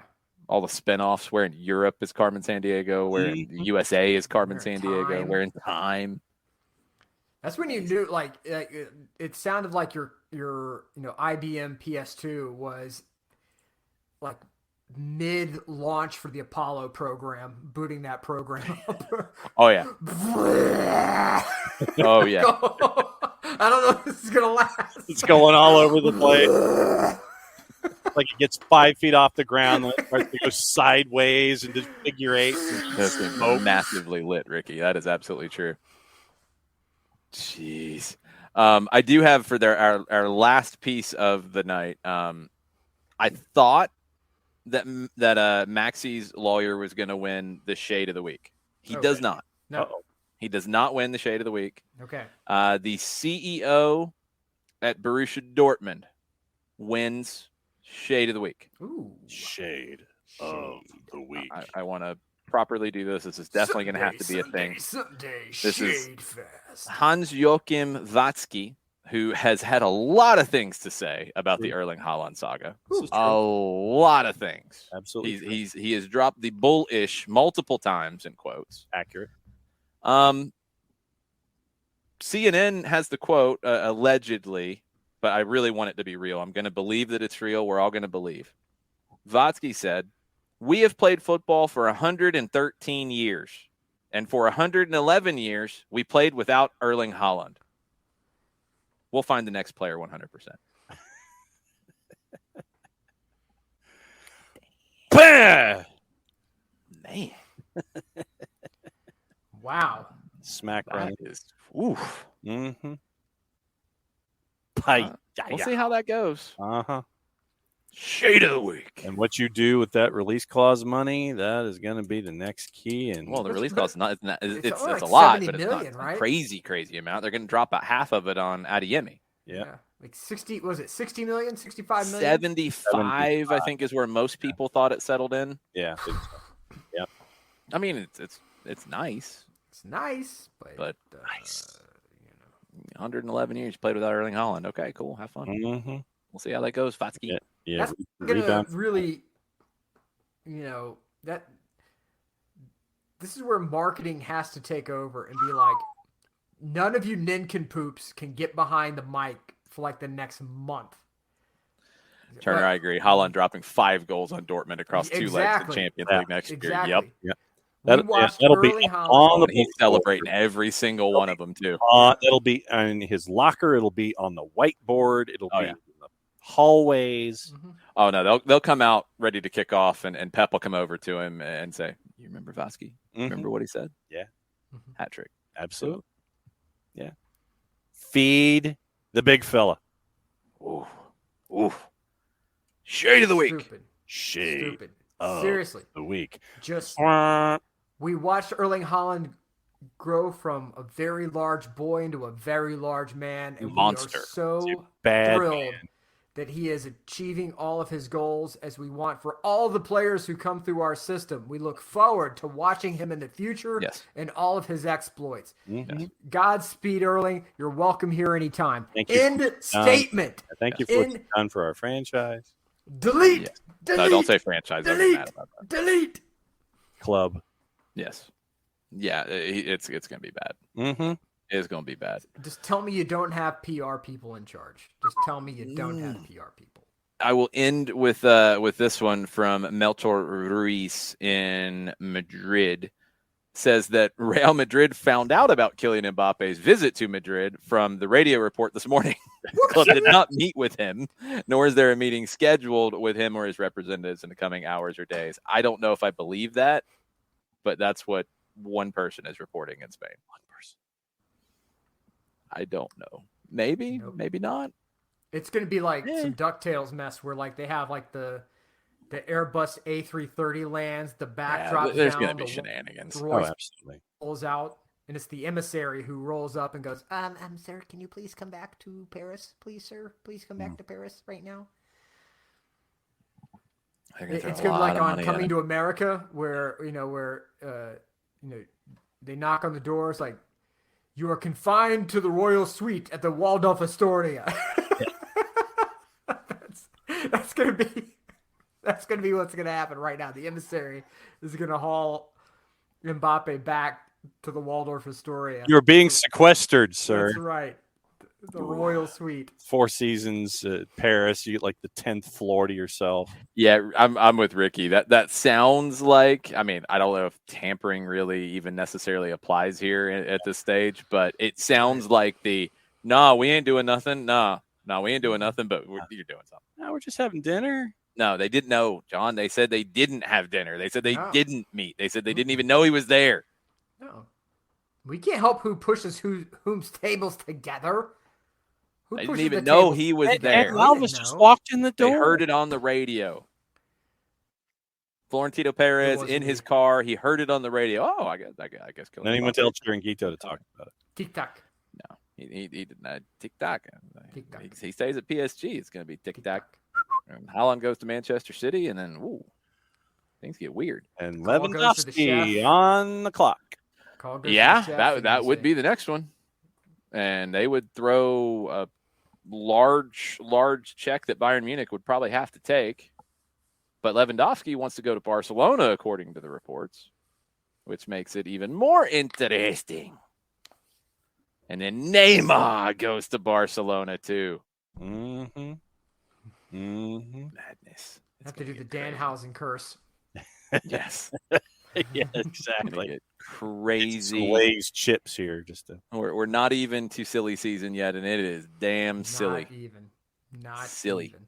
And this is So- and there are a lot of teams back in the world of of like steady finances. So this may be Mhm. the dumbest, Mhm. dumbest silly Yeah. season of recent memory. You're gonna have some new rich because they actually got money again.